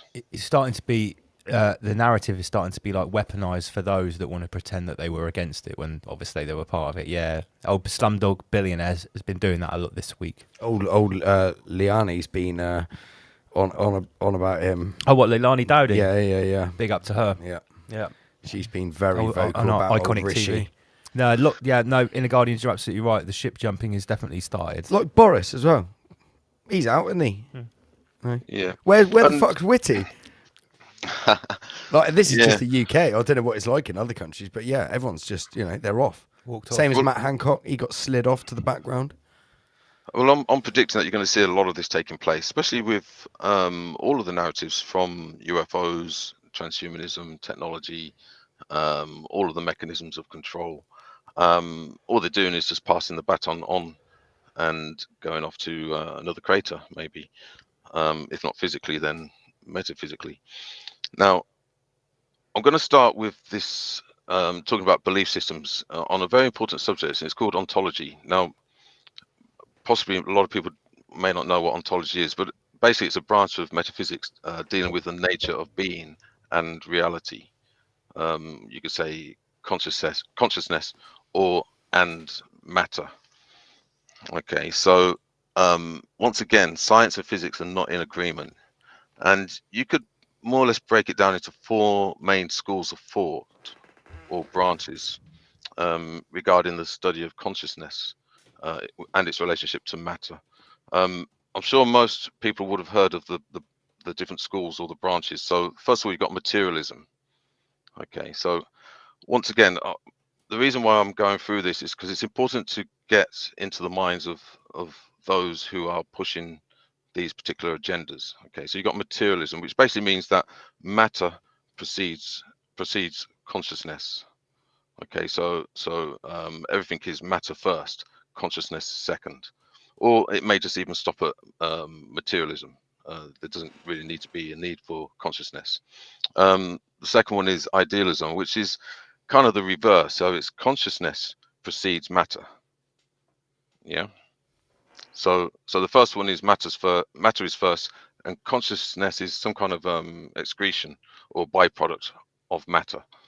Okay, so the emphasis is on the material world, not on, say, the consciousness or the spiritual world. Now, just to quickly add to that, pretty much all of the branches of science, they completely ignored consciousness. They really didn't want to go close to it. You could say that a lot of the scientific people, they get scared and they're very wary of what they can't see, and they're particularly interested in what you can physically see and touch. Okay, so going back to idealism, so that you could say that's the polar opposite or reversal of materialism. And then you've got what's known as dualism, which is basically consciousness is both matter and or spirit. The third option. Yeah, but it tends to be, so something could actually be only matter and something could be only spirit. Okay. And a lot of the time they'll jump from one to the other. So as an example, if you look at an inanimate object like a rock, they would say that that's just matter. It doesn't have any spirit or conscious value to it, including crystals and things like that. But at the same time, they would say that you could have a spirit that doesn't possess a body. It just floats around or whatever, yeah. So they can kind of jump between the two. And then you've got the fourth one, which is it's basically the process. So everything is in between the process of becoming either matter and going towards consciousness, or it's going from consciousness towards matter. So it's in a process of going from one to the other. So once again, it's a kind of type of dualism, but it's so for instance, they may say that a rock at some point in evolution may become conscious, but equally a conscious spirit or person could descend, de-evolve and become a rock. But everything is in a process and bouncing between the two polar opposites of physical matter and invisible substance. So can I just chime in there, Master Lee, quickly? Sure. So Mark Passio, he's talked about this before on his show, that in different points of time, he describes it, and I think it's a good way he describes it, is like a spring that goes up and like curls round. And he says at some points in history and time, consciousness would have been further up the spiral, and at some points in history, it's further down the spiral. It's depending on essentially the peasantry's level of awareness, I guess, in conjunction with governmental tyranny, and if people are just fucking enslaved or not, or in free, like that the Renaissance. That could fall in line with loads of other things like the Kali Yuga cycle, all of it. Yeah, the Phoenix procession. I did think that was a good way of explaining it. Was on like a spiral on a spring where you can just go up and down, up and down. It's depending on which area of time you're. Or like a pendulum. Yeah, absolutely. Yeah, swing. Yeah. Yeah, that's often used as a good description. So it's like a spiral up, spiral down. So you could say leveling up, leveling down. But it's a kind of a polarity of sorts. So it's traveling from one to the other. Can I just ask, Marcelly, in your personal opinion, in this spiral that we've just discussed, if it gets to a certain point either way, do you think it's actually possible to come back from that either way, whether it goes too far to the bottom or elevates too much? Do you think that there would be a way to come back? That's a good question. Now, I must just also, part of the preface is that some of the stuff I talk about, I've got my own opinions, I've got my own belief system, but I'm not here to try and convince anybody of anything in particular. Sure. So generally speaking, my take on all of it is that they're all possible. There's evidence for all of these kind of theories, and you can actually pretty much find relatively good working models of all of these 4 branches or theories. And it's quite feasible, and I will move on to this when I talk about the God above gods, regarding what I think and what could be. So I'll answer that further on, possibly. Okay, cool. But so it's important for me to communicate that a lot of the stuff I say, I may not actually believe in myself. I'm just expressing and communicating, articulating what the science world will generally go with, potentially. And some scientists will jump ships with regards to these ideas, these theories, but most will generally stick with one. And but what you'll see as we go through the presentation is that what we're witnessing is a play out between these theories for the most part, and it'll make a lot more sense as we push forwards. Okay, so then the 5th one, which is kind of like the rogue in the room. So you've got the 4 main ones, then you've got the 5th one, which is panpsychism. Obviously, with the name of this presentation, panpsychism is I would say is the main theory that they're going to go with regarding the singularity and transhumanism. So what is panpsychism? I'm sure a lot of people have probably Googled it when they've seen the title. It basically means that consciousness and matter equally lives side by side, and it cannot be separated. So you could say how to create something from nothing. So a panpsychist would say, well, how can matter produce consciousness, and how could consciousness produce matter? Because what you're asking is for something to be produced from nothing. And actually, Lance, might be a good time to play that video. The Inner Guardians one from YouTube. Okay, let me just add that to the mix. I've got that here. 1 sec. I made this a few months ago, actually, or even last year, and it probably didn't make a lot of sense at the time. But as we move forwards, you'll start to see that it makes a lot of sense. So there's this question of something from nothing. So how do you produce something from nothing? And this is the biggest question that the transhuman agenda has. Because think about it, they're trying to create something from nothing. Right. Okay. But not only that, they're trying to create something intelligent from nothing. Yeah. And it also, and this is kind of one of the positives, I guess. it's not a done deal that they can actually do it. It's literally potentially it's defying all laws of the cosmos to be able to produce something from nothing. But that's their belief. That's their ambition. You could say their ambition is to be a type of god or demigod, to be a creationist, to produce something that doesn't actually exist right now. I would say for the most part, and I've said this before, there is an esoteric exercise where you're asked to draw on a piece of paper a creature that nobody has ever seen before.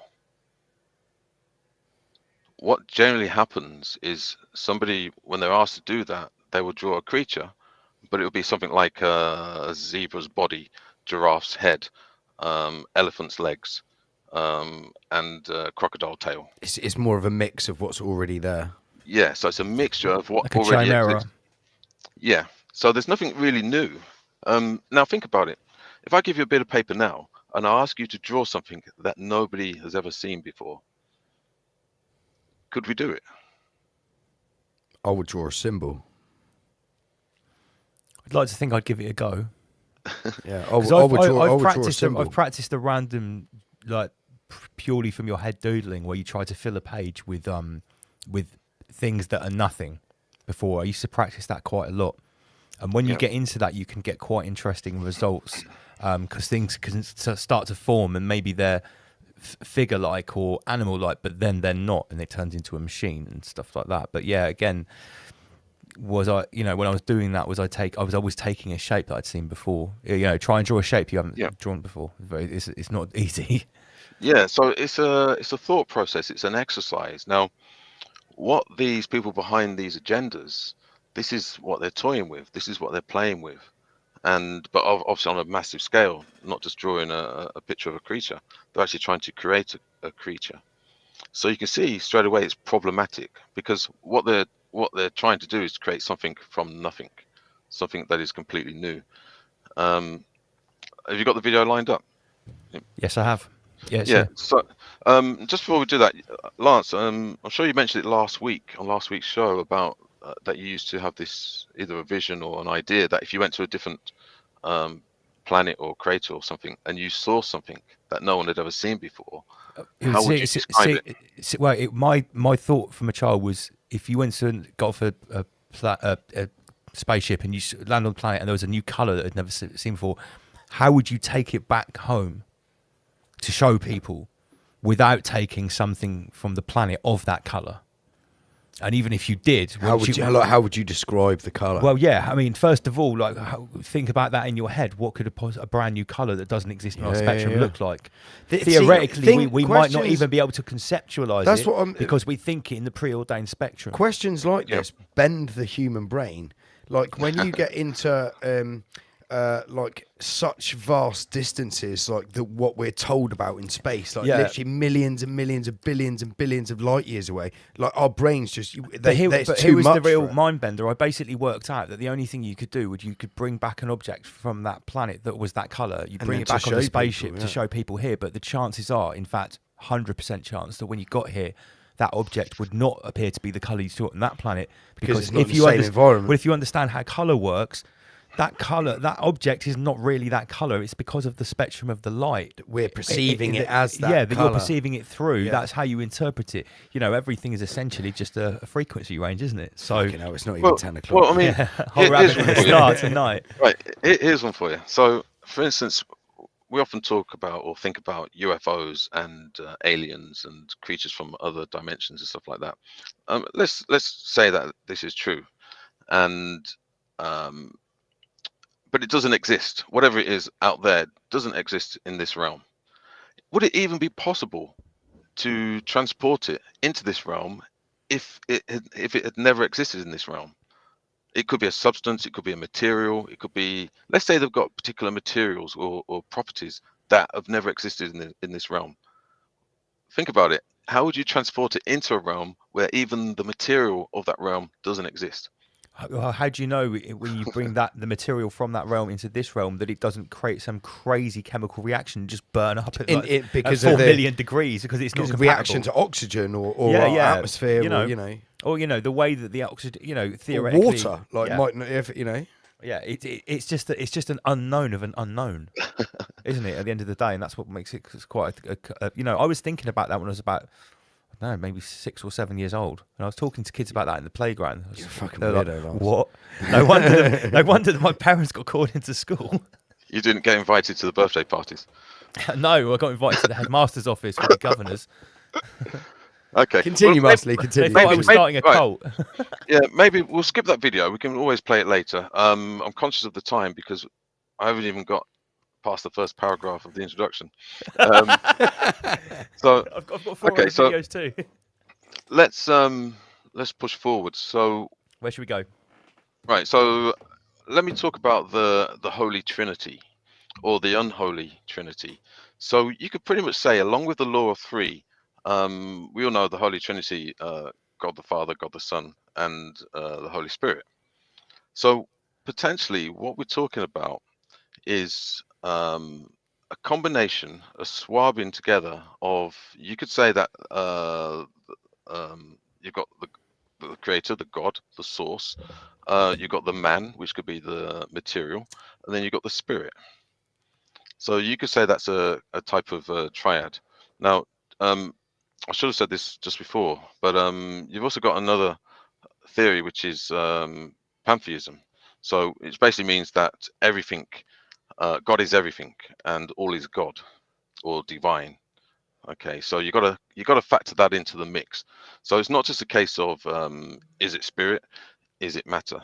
There's also a third party, which would actually possibly be the source or the creator. So once again, going back to say those behind the human agenda, they've got to factor in where does God play a part in this.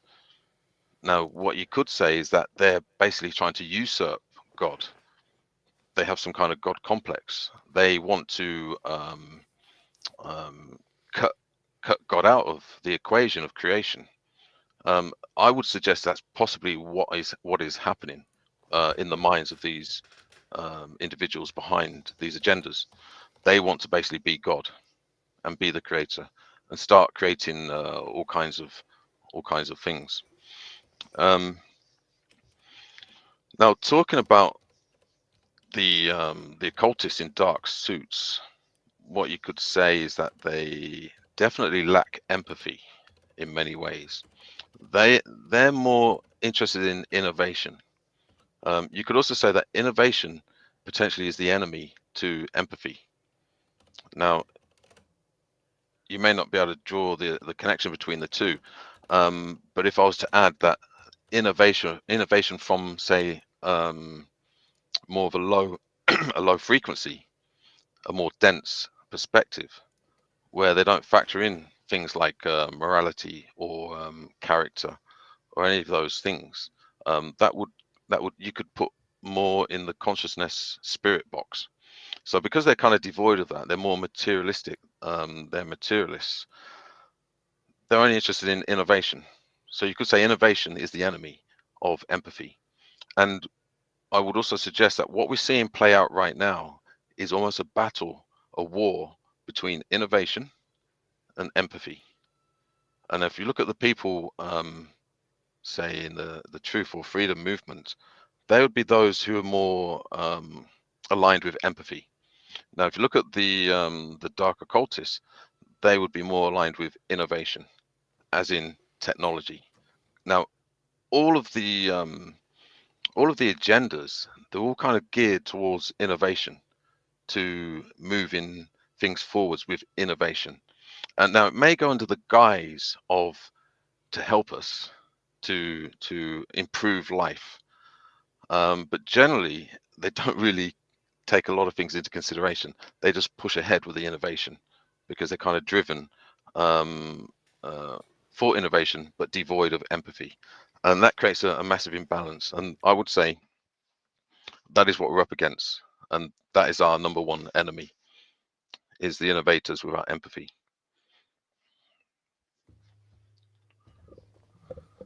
I think that's very fair to put it like that.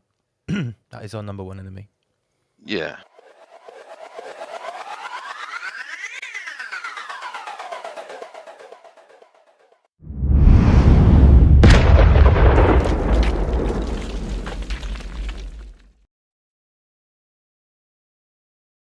laden with gold or prepared for consumption. It's the ravenous huntsman, right arm hold your carcass triumphant. Sound of Oma Beats and Double NMC. It's Friday night, it's Rise Above. Anti Andy PG, Anti Buff. Yo, listen, one more for me. It's like Clash of the Titans, blood splash, fantasy violence, run from the harpy, the siren, the werewolf, the lycan, dash for the silence. The way that I build up a lyric, same way psychics summon up spirits, spitting out words from the letters on the Ouija board. But the demons you're reaching for, evil thoughts from greasy hordes, speaking live from the other side. On the mix they move with the force. There's a few points to clarify, then want me to turn to the dark side and make a deal with a life force parasite. That's a burning appetite, observing the herd from a Death Star satellite. Them are serving the serpent, further the birth, our purpose is working. Under the watchful guise of the all-seeing eye, agents are lurking. Never tell me there's not a conspiracy. 5 billion are living their life hurting. You're not a friend to me, don't make me your enemy. We need a revolution, I'll be the first in. And I keep researching, 20 years deep and my cranium's bursting. You gotta put the work in, away from this message MCs are shirking. Nowadays everybody wanna chat, nowadays everybody wanna spit, nowadays everybody want wax, nowadays everybody wanna mix. Big up Oma Beats, Rise Above family.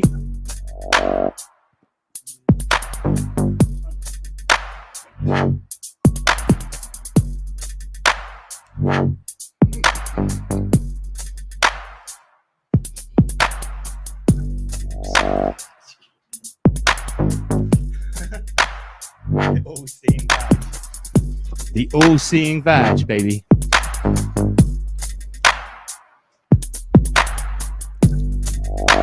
Yo, big up Oma Beats. How's everybody doing?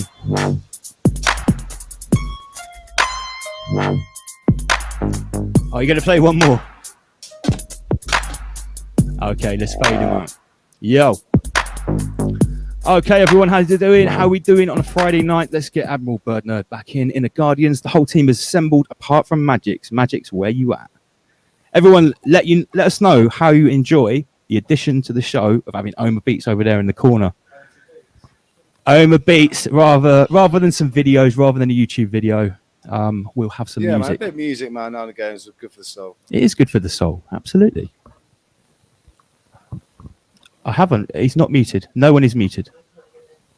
You can hear me. Yeah, he just wasn't close enough. I just wasn't close enough, that's all. So, we are back. Want to big up Magix on the first beat. Yeah, Magix on the first beat. Yeah, that was heavy. Big up Magix, where you at, mate? Jump in, because you got the maps. And tighten the Guardians and Admiral Bird Nerd. So, in the Guardians, said before the break, first principles, yeah? Let's establish the first principles. What is Antarctica? Is it a continent at the south of the Earth? Is it something that surrounds us? And I think this is where we need the VAG, don't we? We actually need the VAG perspective here. Well, if you want the full spectrum, we need the full spectrum. Right. So if you just type in G, because as soon as you type in G, what do you get? God VAG straight away. Let me just throw something in. Yeah. Let's give us a prelude, please. You chat away. Right. So, is everybody aware what the symbol or the logo of the Freemasons is? The cross compass. Yeah. So the compass. So it's all about mapping the landscape, because it's all about grids. It's all about penning people in, borders, control, farming. Yeah. So for me, I would see this as the limitation of our tools to actually explore something like this continent or this border. Has anybody been there?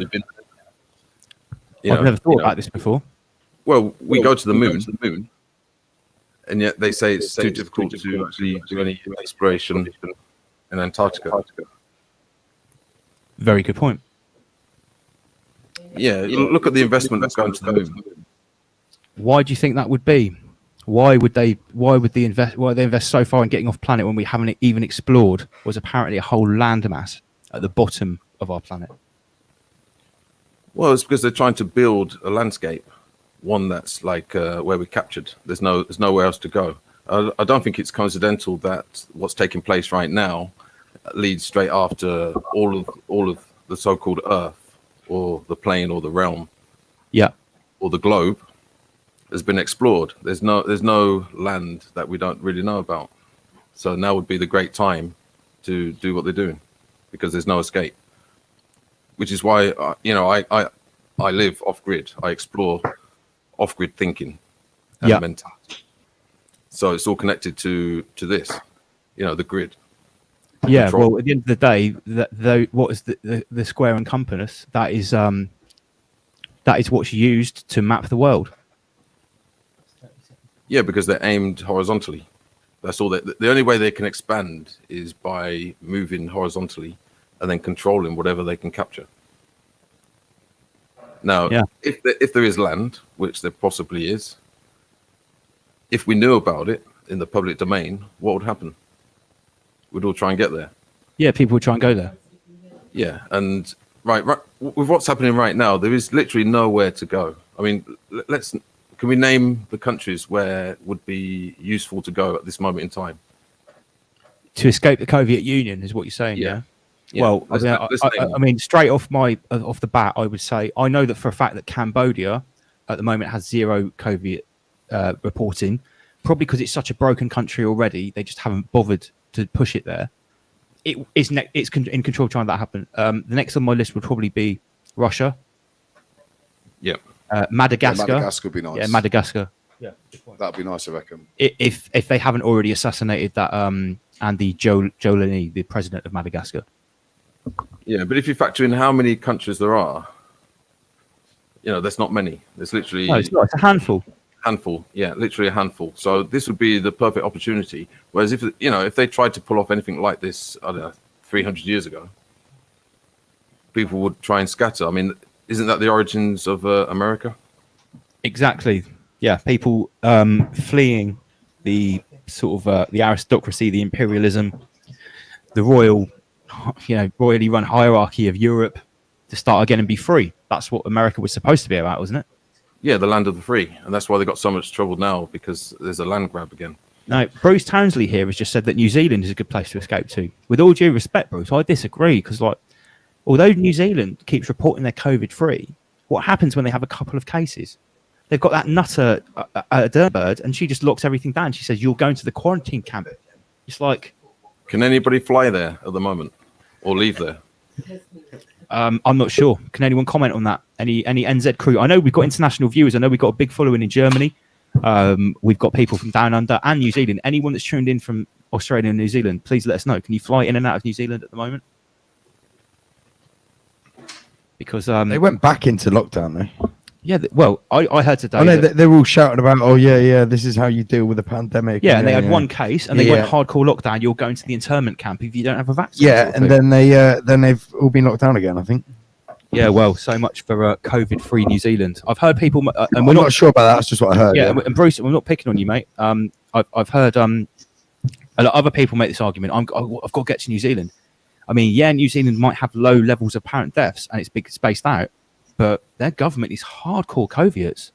She's talking about she's just been re-elected again as well. She's been re-elected another again. 6 years, yeah. Move a bit closer to me, Andy PG, because we've got to get in the camera. Yeah, sorry, another 6 years. The scary thing, lads, about that is presumably then there's guys out there that, like us, that have refused the vaccine or would refuse the vaccine, that have been then placed into COVID camps and told that they can't leave until they get the vaccine. And we're hearing nothing about that. Because of the blockages they're putting on international messages at the moment. Yeah, we're not hearing about the people like us that have refused it. With Australia, that's definitely happening with social media. They had a problem with Facebook, didn't they? Because some of our Australian viewers actually messaged me and said, we cannot share news out of our country to you guys because of this disagreement between Facebook and our government. Really? Yeah, this happened 2 weeks ago. Mate, I didn't know. Remember, I got the pig farming story. Yeah. No, basically, I got a story from. No, I put this in a stream 5 streams ago, and it came from one of our down under viewers. That basically, Facebook was totally limiting sharing news on Messenger. Right. Yeah, mental. And people have said that we're alarmists for pointing out the empty. Oh, there he goes. Look, do you see what he's about to say? We're alarmists for pointing out the empty hospitals, and the Soviet Union just cut his stream. a perfect example in a Guardians of the Denying Force in Action, yeah? Yeah, confirmation. absolute confirmation. Like Word Nerd earlier on, he was just like quoting sort of like stuff about Admiral Byrd. He spoke for 10 minutes, no problem. As soon as he said that, the little hook comes and pulls him off the stage like that. Yeah, so if you look at the mindset of the horizontalists, it's all about designing an architecture. Oh, there we go. Landscaping. The horizontalist. And for anyone that hasn't heard that term before in the Guardians, can you explain what you mean by horizontalists?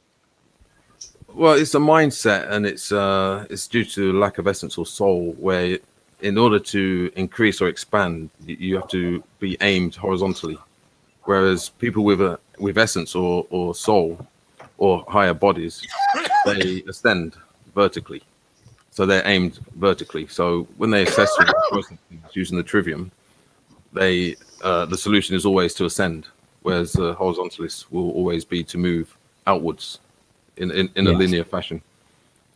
But I would bring into question the whole landscape of the realm that we live, and the information that we're being given, or that what we're taught at school, is very limiting. Because, you know, if there was ways or places to escape to, I don't know about you, but I'll definitely be going there. I would already be investigating it at least. Yeah, so we're already and I don't think this is necessarily just education. I think it's more in our psyche. You know, if you visualize the realm where you live, you know, what visions do you have? It's generally Do you know what you're making me think of? You're making me think of the Truman Show. Because in the Truman Show, Truman, through his whole life, had been programmed to be very fearful of water. And he lived on an island that was sort of sizable enough for him to have a community and not feel trapped. And he never wanted to leave. But when he did want to leave, the opposing force would turn on the storms and the wind. And, you know, and we're told that we can't go to Antarctica because of what? International treaties? Well, there's bits of it you can go to, isn't there? They let you get. I've heard that when you pay your 25 or 30,000 pounds to do your Antarctic expedition, I've heard from multiple sources that you basically go to the most northern tip of Greenland and you look at a piece of ice which is so big. Not Greenland. Greenland is the Arctic, isn't it? Sorry, Argentina. Argentina. You go to You go to a part of Argentina which is basically an ice sheet, which you can see that far that way. You wouldn't know any different. Because you don't know any different. So if you look at, there's a lot of Argentinian. Mouth to the mic. There we go. Mouth to the mic. There's a lot of Argentinian tours which do a little trip over to the peninsula, and you can see a variance of they've got like mini sort of ice mountains as such. So I think they take you around those. But there's a. But you wouldn't know any different because if you really went there, you get to the ice wall. What are you going to do? Get a helicopter and look above it? Because we've seen everyone's seen pictures of the ice wall. You can also buy around. They fly around the sort of the edge of Antarctica in helicopters and experience as well. You can, if you look online, you can book these experiences. Well, not at the moment, but you can book these experiences. They're not cheap though. They start at £10,000. Yeah, that's right. They make it pretty unachievable for the average person, really, for a little trip out. I mean, sorry, it's been made on going to the moon, going to Mars, space travel. Absolutely, Lee. And how much? Lee, that's what the producer said 5 minutes ago. We're sending probes to the surface of Mars. When was the last probe that went to the surface of Antarctica and showed you pictures? Yeah, exactly. Yeah. So I would bring into question, you know, what we're actually told with regards to the landscape. I think the way to navigate around this type of thing would be to research, to look at the information that they give us, because they always drop hints or clues, because that's the nature of the game. So, but I wouldn't take it as an absolute, whatever is presented. I mean, yeah, that's right. I mean, there's a lot of expeditions which don't make the mainstream news as well. So quite a while ago, there was an expedition which went there, and there was a team, because going back to the landscape before I say that, it's forever changing. You think ice melts and reshapes, you know. So this is one of the issues with expeditions. That's why they always go back and research the areas where they feel is the best place to be. So there was, I think it was the 80s. There was a guy who went out there with his team. The story was one of the team tripped over something because they were looking at an old place where they had researched previously, and was following up on someone's previous research there. Thank you, Lance. And anyway, so it turns out they found loads of different things. They found like a ball, like a baseball covered in sealskin, and a couple of bats. But obviously they were joking, thinking that they don't really think they had baseball back in those days. You know? On top of that, they found what they thought was a settlement, essentially. They found coins with unknown lizards upon the coins, and none of this was really documented, but it was in the Science Journal. So his studies, it is in the Science Journal. I don't know if they've pulled up because it's a link or something I gave ages ago. Oh, is that on the WhatsApp group? Yeah, but it's a Damn, it's son. an interesting article. It's not a great. If it wasn't for Magic teaser. flooding that WhatsApp group, I'd have to pull it up right now, but I'd have to go through 550,000 pages of his posts and his rabbit hole to find it again. But, Imagine you need to get some the sleep, point brother. being is they're always suppressing that sort of information. That's the biggest issue. Is the guys who actually make the effort to go out there, for whatever reasons, whether it's for their own scientific research or untoward reasons that they're doing, if they don't really document stuff about that. One of the things that can be said, there's a lot of ice caves there which are forever changing. So there's one particular hole which they've been looking at for a long time, and a lot of people who say this is an entrance. So a lot of these guys who think that they there's entrances into the hollow earth as such from Antarctica.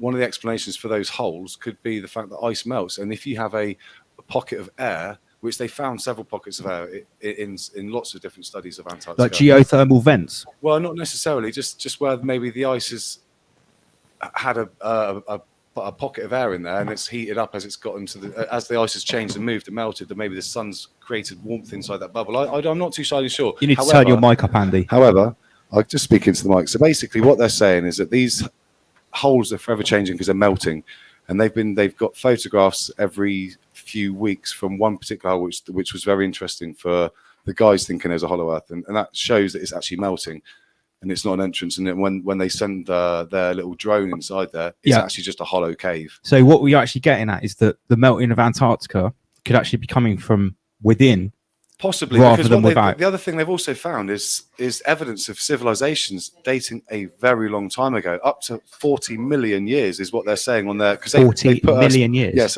I was gobsmacked. There's 4,000 years, 4 million years, and 40 million years. And they stack on top of each other. Because what they were saying is in the original maps, Antarctica wasn't ice. There was land there. Yeah, and Magic's is coming with these maps soon. So He's coming. these Magic's, are the where things are that you? Magic's going to be able to back up on this, and it's a really interesting read when you start to rabbit hole around the 4 million year plus in Antarctica. You see that it looks like it was land. Yep. And it was inhabited, And we are going to have those. We are going to have those. They found all sorts of different systems of life, like for example, money. They found money there, which was really interesting. Because we're to believe that money isn't that old. Trade for trade was the way forward, but if you think about the different generations of So humans how that old did they say existed, those coins were that they found? well, they haven't been able to date them, and also there's very little information apart from the original report from the explorers that those coins were ever found. But he spoke about them in the Science These Journal. we've already got a comment here. These links that you're talking about, we have these links, but they're in the WhatsApp group. We'll put these up in the next break. We'll find them. We'll put them up. Yeah, Yeah, guys, don't forget, we can always put these on the Rise Above Telegram page. Don't forget Yeah, to and riseabove.news. So let's change some banners. Absolutely. Let's get some. Also, guys, don't forget tonight, like if there's any questions, put the hashtag ICE, so then we know that it's a question. The for us last and question we need to had was about the Black Death. Yeah, so we've got that here. So, racist. No, he's taking the piss out of that guy that came on the other week and just called us all racist for watching Godfad. Oh, come on. What was the question about the Black Death we had a minute ago? Then you What the Black Death? Where the Black Death? Well, I've heard that the Black Start, Death. I've heard that the Black Death was spread through. They said that there was people, the guys with the long masks. They were like the doctors of the Black Death. You've seen those pictures, right? With the sage and that. Well, there's an alternative story that they were actually seen before the outbreak happened, like spreading stuff into water and stuff. I mean, I'm only paraphrasing what I've heard. I don't. The Black Death was rats, though. Really. Well, that's the official story. That's the story. That's what. Yeah. I mean, and those the crow-faced masks were the doctors. So when someone was going to die, they would send. It's a very odd and dark thing, but they did it back in the day. In England, in a lot of different places, they used to have these crow masks for the doctors to deliver the death. Yeah, we've seen it. Inner Guardians, have you got any thoughts about this? Have you looked into any alternative ideas about what those plagues and Black Deaths could have been? Not in depth, but I would apply the same thing that what's happening now. We don't actually know anything about what's taking place right now. So what chance have we got of figuring out something that happened 100 years ago? Yeah, it come back to first principles with you always, and that's why you're part of the team, mate. That's why we've got you here, because at the end of the day, if we wanted to discuss something, You know, no one can even agree what the pandemic happening right now, what the origin of that was. So, you know, to talk about something that happened before any of us were alive, you're absolutely right. It's pretty much conjecture. Yeah, for the most part, yeah. But you know, it's still something. You know, knowing where you are, knowing what the situation is around you is very important. You know, it's basic situational awareness. Let's face it, we don't even know the realm that we live in. Yeah. The producer just said we saw a documentary that was testament to say that sort of like dark occultist rabbis were spreading pathogens in the water before the Black Death. That'll probably get me banned. But yeah, hey, look, I wouldn't be surprised if the same MO doesn't resonate throughout history. It's the same. It's the same old. But I think, like under the sun. Yeah, like I said before, we're hitting a critical mass, and I think it's not a coincidence or it's not an accident that this is happening right now. When you look at the timeline throughout history, and with regards to the sort of capturing of the landscape, because the landscape affects the psyche.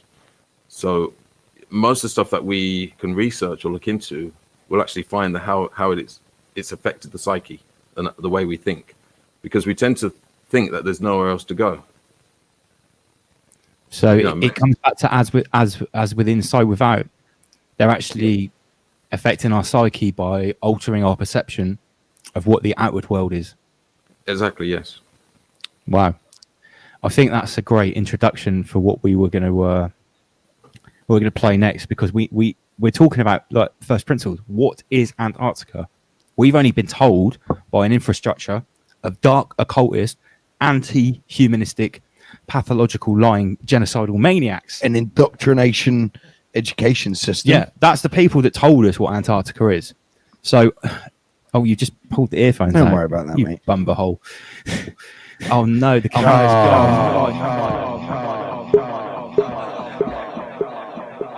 Oh dear. There's trouble up there.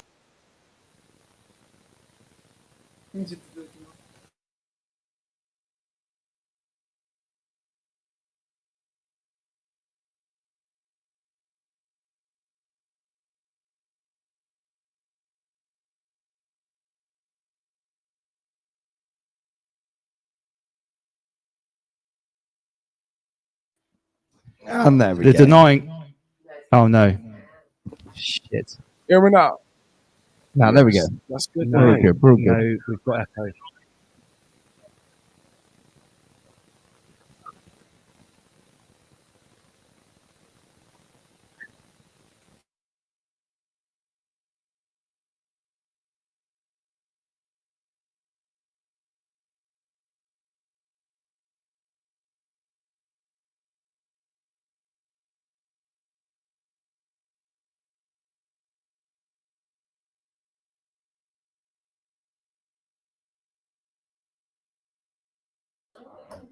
One, two, 1, 2.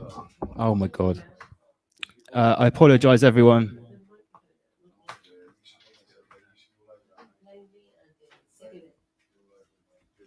Check. Okay, hang tight, everyone. We are back. Let us know how we're sounding. I apologize for that. Technical glitches again. No, the denying force is so strong. It's so fucking strong this week. Let me just get, while we just got everything good, let me just invite Omar Beats back in. Because, we're not going to take it from the denying force. We're just simply not taking it. 1 sec. Bear with us, everyone. Just need to get Omar Beats back in the stream. This is how we do. Here we go. Am I back on yet? No, you shut up until I get this sorted. Just be quiet, mate. This is critical. Saying you want to be on the next and be quiet. Right. Okay. Let's do that one too. Right. So we are back. Sorry, everyone. Let us know if we are back and you can sound us. It's all good. I apologise for that. Let me take that window over there. Where were we? We were talking about what is Antarctica. We were talking about first principles. And I was about to start sharing Godvag. 1 sec. You don't know how to do this. So everyone, what is Antarctica? Is it right? Can you find the Godvag over here, please? Absolutely. It's me trying to step back. But when the shit hits the fan, the general has to take charge because no one else knows how to sort out the stream when that happens. Oh, look at that, Lance! I just typed in G and Godvag did not come up. What? Why is it saying Godvilla? Godzilla versus King Kong. Right, God Vag. Yeah. Right, so one of our favourite creators on YouTube, Glodge Vermast, aka Wim, is his real name. We're on first name terms, me and Wim, we're mates. We call him the God Vag as a sign of respect, and he has got some alternative ideas. Go further down. It says Antarctica and the final flat Earth map. Right, guys. So the subject is, what is Antarctica? Let's establish some first principles from an alternative view. And this is why we have Inner Guardians here. First principles are what, Inner Guardians? Why are they so important? Well, it's your way to direct realism. Without direct realism, you're literally playing ping pong in a dark room because you've got information or disinformation that you can't verify. You can't put it under any sort of scientific process. So it becomes problematic to actually decipher anything. So you become deranged and deluded, living a life that you don't really understand. So that leaves the doors open for somebody else to tell you what to do. It's a form of slavery. So basically, like you say, until those first principles are established, you are mentally and perceptually the slave of the master, imprisoned, who has hidden the first principles from you. Yeah, exactly. Because there's two types of prisons. There's the physical 3D version of the prison, and then there's the prison of your mind, or your perception, or your psyche. As without, so within. As above, so below, and the first shall be last. Right. So let's establish, or let's have an alternative view of what the first principles are. Producer, let's share the screen and let's see what our favourite creator, Mr. Glodge Vermast, says about Antarctica. Run the track. So, you want the truth about Antarctica? Fasten your seatbelts. Here it comes. Let's zoom in on the moon. The moon is the reflection of Earth. Not the little ball you have been told, but a gigantic Earth. And in one of these craters we live, the crater Sulpicius Gallus M. Probably you won't believe a word I say, but I will prove it to you within the next minute. Watch this. Take a freeze frame of the crater. Darken the image. Now let's make a 3D map. Watch the differences in height. Next, we take the official Antarctica map.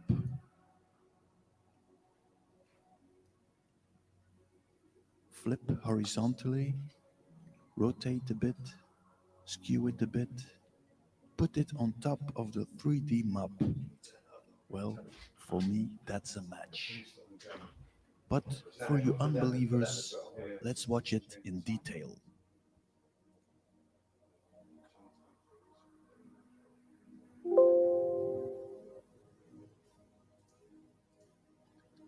Now, a lot of people won't believe this, but what are the chances that I take a random crater of the moon, make a 3D map of it that matches the map of Antarctica perfectly?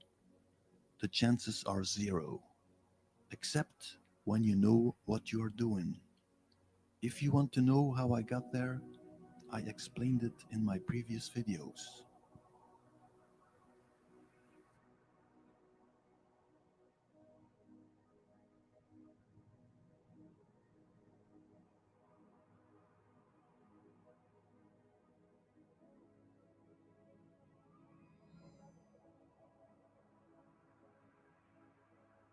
To be honest, this insight was a complete surprise for me too. Is that better? Let us know if it's better. Because I thought there check. was no Antarctica.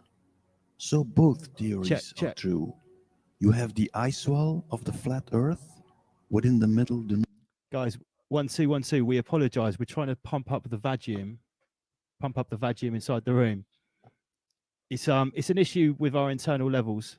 500 subscribers to Rise Above Live. Big up everyone. This is God Vag, Antarctica. North Pole, and you have the continent Antarctica. Only it is much bigger and it is not surrounded by water. There is probably no South Pole, as we are not on a little ball. Now I will look for the passage to get out of the crater. Someone who saw my video gave a reply saying that the symbol of Earth in the series Stargate was this. You can see the resemblance with Sulpicius Gallus M. Now I will give you some information about the Pillars of Hercules, because I think that is the clue to get out of the crater. For this, I will take Wikipedia. According to Plato's account, the lost realm of Atlantis was situated beyond the Pillars of Hercules, in effect placing it in the realm of the unknown. Renaissance tradition says the pillars bore the warning nec plus ultra, also non plus ultra, nothing further beyond, serving as a warning to sailors and navigators to go no further. So when the psychopaths tell you to go no further, you can be damn sure there is something beyond. So where are the Pillars of Hercules? So they tell us the Pillars of Hercules are situated in Spain and Morocco. Let's investigate that. Well, they seem to have the right angle in Morocco. In Spain, some people know it too.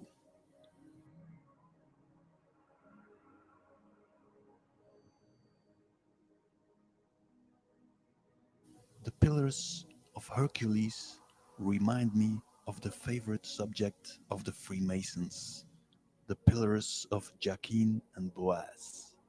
So, you destroy the pillars, the symbolic destruction of the gate. Sadly enough for them, that was exactly the event that got me searching for the truth. Later on, the Spanish changed their symbols into plus ultra. There is more. Columbus discovered the New World. I think the New World was not about the Americas. It wouldn't surprise me that Columbus discovered the passage out of the crater. Now, why am I saying this? Because when you look on the Antarctica map, you have a place called the Hercules Inlet. When you put that on the new map I made, you see the gateway of the two pillars. When you flip the map, you can clearly see the two pillars and the gateway.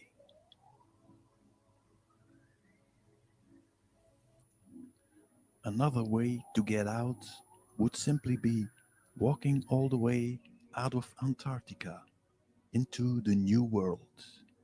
Maybe the New World Order is not the New World Order, but the New World Order, the small elite that knows there is a new world beyond. The same people that made the Antarctica map. They know. So, in World War II, with the improvements of air flight, the Americans must have seen the bigger Antarctica, or the Germans, British, Russians, but nobody says a word. Why? That's because there are no Germans, British, or American. They are all servants of the Roman Empire. The Roman Empire that slowly morphed into the Holy Roman Empire and the Vatican. Top of the military are the Templars. The Templars' cross is everywhere. In England, Germany, the Vatican, Russia, and so on.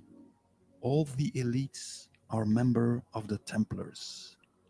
And in the meanwhile, during World War II, they are hiding behind their neutrality in their hiding place, Switzerland, headquarters of the Templars, with their Templar treasure and looting the whole of Europe with their favorite criminals, the Nazis. After the war, the German people are slaughtered, and the real criminals flee to the US and the USSR, where they work on their new global deception, the fake space program. To the US, they sent one of their top criminals, Werner von Braun. There, he creates NASA, responsible for the fake solar system and the fake moon landings. Now I will end with this image. The eagle of the Roman Empire lands on Biosphere Earth, crater on the bigger Earth, and covers it with the acacia, symbol of the Freemasons.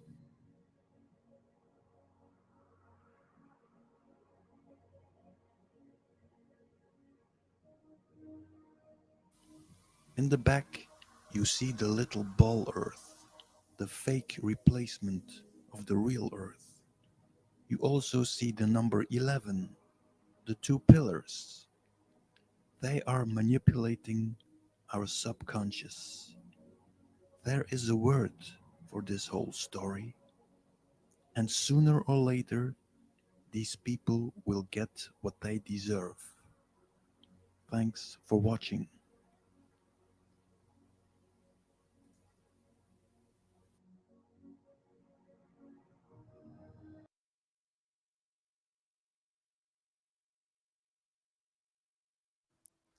Mute me too. So we're back. So that's Godvag. Godvag. Wow. The Vag. So there is our alternative view of what. Can you stop that, please? We've got another video playing. Apologies, guys. Where is that coming from? Oh my God! Where is that video even coming from? Give it here.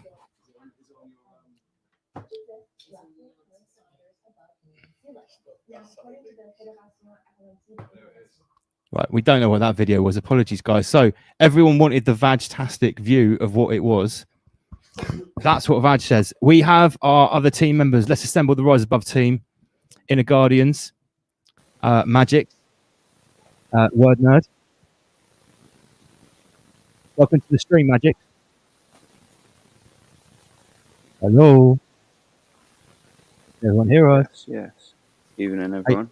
Hey. Evening. How you doing? So, Magix, welcome to the stream. You've got a new profile picture this week, mate. Hey. Evening. How you doing? 1 2 1 2. We got rid of the echo. Right. Okay, everyone. Hello. Let me just get this right. Put that down. Yep. Magix. No.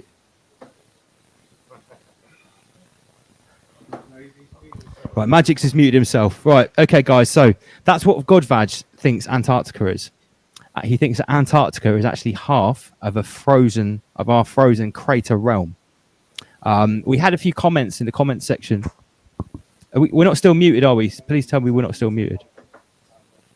We need to turn the mic up. 1 2 1 2. I can hear you. Yeah, you can hear us all right. Let us know. Obviously, we've got some issues. When we play the video, we have to turn all the mics down, and then we have to sort of like, as Godvag says, we have to recapitulate. Yeah, okay, there it is. We're back. Recapitulate. Yeah, that's what Godvag, halfway through every video, he goes, kind of let like me recalibrate. Recapitulate. Yeah, recalibrate. So, Magix, can you unmute yourself and say hello to everyone? Oh, no, he's just disappeared. In the Guardians, let's have your thoughts on Godvag's take on what Antarctica is. Do you think that is more plausible than what we've been told through our indoctrination? Yeah, for the most part, I agree with most of what is displayed. It's quite interesting that that image looks like the yin yang. I don't know if you It does, doesn't it? Yeah, I mean that could be some kind of symbol or message that has been left for us. We also had someone say that it looks like the Wu-Tang symbol. And it does, because in case someone doesn't know, I've got that thing in the corner from Jizza Wu-Tang, and it's a crater. We all showed it. I showed that a couple of streams ago. It's on the front of his album cover. Yeah, that's 100% the crater. It is 100% the crater. So Inner Guardian saying it looks the same as the yin and the yang. Godvaj actually compared it to the left and right hemisphere of the brain as well. Yeah, exactly. Yeah. As without, so within. So that the outer landscape may actually be more similar to the insiders, to what we realise. There's lots of clues there for us to navigate. So the outer world actually mirrors the inner world. It's sort of like those. I'm sure everyone's seen those diagrams where they show like a microscopic view of the neurocortexes of the brain, and it actually looks exactly the same as like the nebulas of the galaxy. 100%. Like the same as like a cell structure. It's all like, it's as above, so below. Yeah, the macrocosm, the microcosm. We're basically talking about the holographic reality. We're tangenting here, but that's what we do. We like tangents, don't we? Yeah, but with regards to the landscape, I think that there is other places to get to, and the information that we've been given has led us to believe that there's nowhere to go. I teach people off-grid living, and for the most part, it's mainly the mindset, which I did mention on my social media this week. Yeah.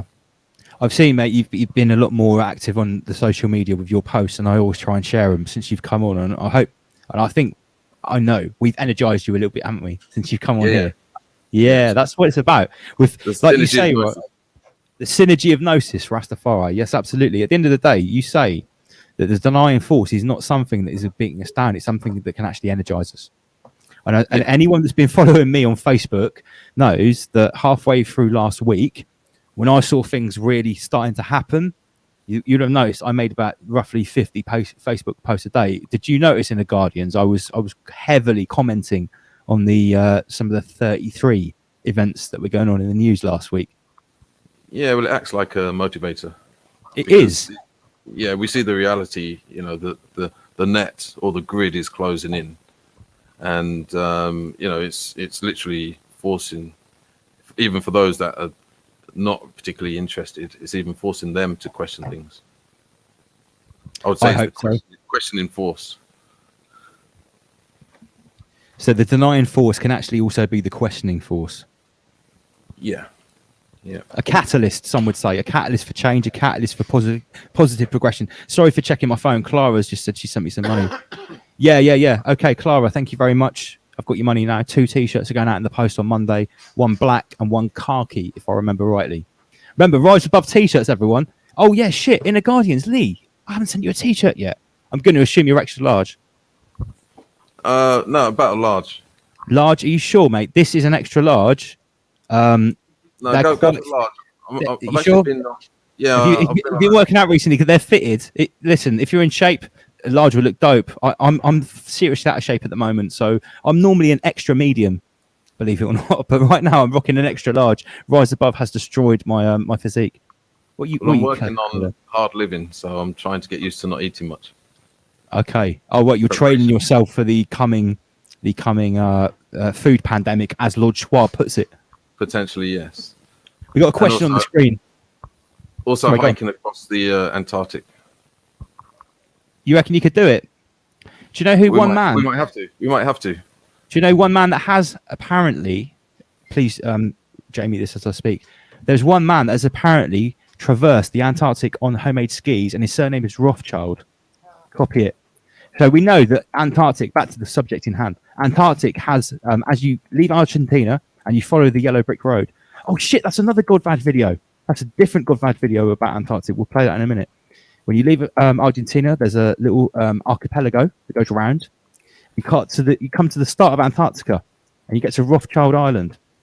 So there is one man, the youngest member of the Rothschild family. Share that screen, Andy PG. You need to go back into that screen to share it. Put it over there then. Right, David D. Rothschild. One of the pioneers was David D. Rothschild. At the age of 23, was invited to a polar expedition. No, that's a polar expedition. I found it. This guy, David D. Rothschild, he actually apparently traversed Antarctica single-handedly on a pair of skis. And he's not the only Rothschild to have an open invitation to do whatever he wants in Antarctica.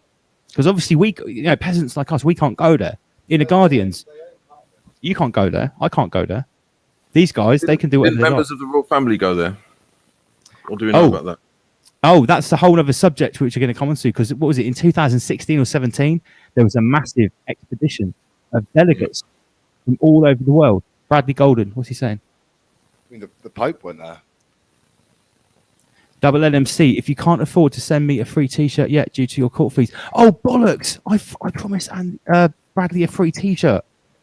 Bradley, I can afford to send you that T-shirt. Send me a message with your address and I'll post it myself. I apologise. Mate, it's gone crazy here. We've got the new T-shirts. Bradley Golden, big up all the Texas crew. So, so we've got the first person here. Share that screen. We're just Jamie. The first person here to ever cross Antarctica was apparently an American called Colin O'Brady. Good evening, everyone. Can you hear me good, yeah? Yeah, we can hear you, Magic. So have you got those maps ready? Because we've been talking about the hidden maps of Antarctica. American called Colin O'Brady. Yeah, happy birthday for Bradley, and tomorrow, is it?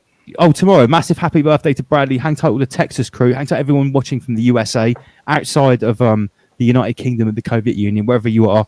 Big up. This is Rise Above on a Friday night. And we're talking about Operation Antarctica. Yeah, Bradley, email me. The T-shirts come in. So have you got the maps? Have you got the maps out of the group, or do you want me to? Did you send them to me on Facebook Messenger like I asked you, Magix? Because I can't have WhatsApp on my computer. Do it right now. Magix, why don't you share your screen from that end? You've got the maps. Yeah, let's do that. Click share screen from your end, mate, and we can control it. Yeah, of course. So big up Magix. Right, Magix. Through? My connection's a little No. bit funny. I want you to share. Have you got the maps on your device? Just share your screen and we can look at it there. Yes. 1 sec. Okay. So hang tight, everyone in the chat room. We're talking about like Antarctica. What is Antarctica? Is it really what we're told? A continent at the south of the world? Is it what Godvaj says? Is Antarctica actually off half of our frozen crater? People that subscribe to Flat Earth, what do they think? They think it's a surrounding barrier. Yep. Hey, listen, we're not in any camp here, are we? No. Well, no. Oh, I am. I'm saying it's crater. Are you crater I'm camp? crater camp. Well, I'm not going to say I'm 100% anything, but if I've seen one thing which I find most convincing to explain what is Antarctica, why are all the NASA stuff fake, why does Flat Earth movement have so much legs when it comes to the curvature of the Earth is wrong? And it never gets censored. Yeah. They're quite happy to let that roll. The bigger Earth. The bigger Earth. So, Magic. Oh, wait a minute. In the Guardians, have you got a tertiary option? Remember, not primary, secondary. What's a tertiary option in the Guardians? Well, I try to use third options, and for the third option, both realities are possible, which would then lead us towards like some kind of simulation. It's just like everybody could have their own personal sun, everybody could have their own personal moon. That's another one. That's a massive rabbit hole. So what you're saying is if this simulation theory is real and the universe is a holographic projection, what you're saying is for each sentient point of perception that's experiencing the illusion, it can actually be completely individual. Yes, indeed. Yeah. Well, that's how a computer game works, isn't it? Yeah, it's all to do with the rendering and the observe effect. So each individual will affect what they observe. So let's put that into perspective, right? If you're playing online and you're playing in a deathmatch with 100 other people around the world on Call of Duty, for instance, the map that you are playing on collectively will be the same. But individually, what's on your screen, down to your upgrades, your downloads, your perception, your unlocks, and your own personal perception, it's going to be completely different. Sure, individual.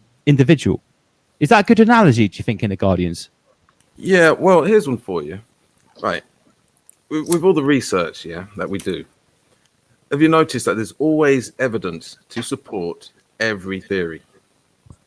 Yes. Definitely. It's like, is it this? Is it that? There's evidence for this. There's evidence for that.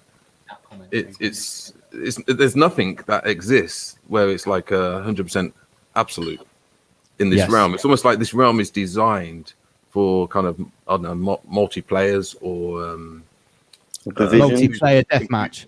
Confusion of tongues will be another way. Yeah. But Look at everybody this has comment their we've own got on the screen here, right? Truth and nature, and I haven't seen a comment from there before. What they're saying is we render as we go. Now think about when you walk around in a first-person view 3D computer game, you can't always see. That's what Human Vibration says. Wow.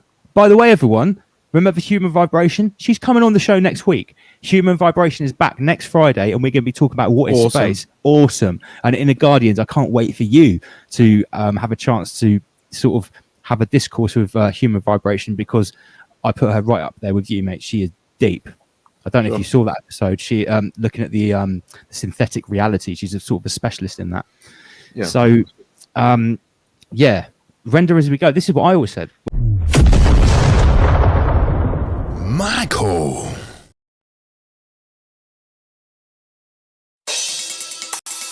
Militant stairs. Militant stairs. Militant stairs. Militant stairs. We fight the military here. Militant stairs. We fight the military here. Militant stairs. We fight the military here. Militant stairs. We fight the military here. We fight the military here. I never invite the military here. We fight the military here. We fight the military here. Did you invite the military here? We fight the military here. Gore-Tex boots, ankle holster, kit, low visibility grey. Shock troops, 50k taser, crowd dispersal energy ray. Flame retardant combat fatigues, 9mm Glock 17s. SIG, 516, carbine with high cap magazine. Red dot sight gun mounted, flashlight, backup clip, strapped to his leg. Counter protest firearms officer, CS grenades across his chest. Strict orders, encrypted frequencies. Combat civil unrest, across all borders, untold secrecy. Rolled out on the streets of the west. We fight the military here. I never invite the military here. We fight the military here. We fight the military here. Did you invite the military here? We fight the military here. Yo, smoke clears on the battlefield. Now we can see the opposing force. These guys think they're freedom fighters, but they can't fight for the cause in skinny jeans, Doc Martin boots. Feeble frames are dressed in black. Mask face, dark balaclava, hammer and sickle, red communist flag. Minds filled with a poison doctrine, far left ideological trap. Hordes of social justice warriors, protest signs, poised to attack. Radical feminist virtue signals, poorly spelled in luminous green. Pay protesters are useful idiots, get used in numerous schemes. We fight the military here. I never invite the military here. We fight the military here. We fight the military here. Did you invite the military here? We fight the military here. Containment units dispatched en masse. DEFCON 5, civil war. Activate the takeover plan, all drills are live. Martial law, post-revolution times. Life under curfew, learn to adapt. Laws of federal crimes. They signal virtue when you react, so better keep in line. Don't speak out or cause speculation. No more protest signs.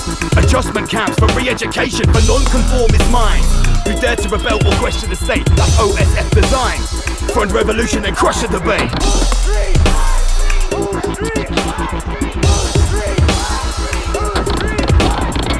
We fight the military here. We fight the military here. We fight the military here. In tactical boots and military wear. We fight the military here. Looking at me with militant stares. We fight the military here. Irrational troops and military gear. We fight the military here. Boots on the streets cause imminent fear.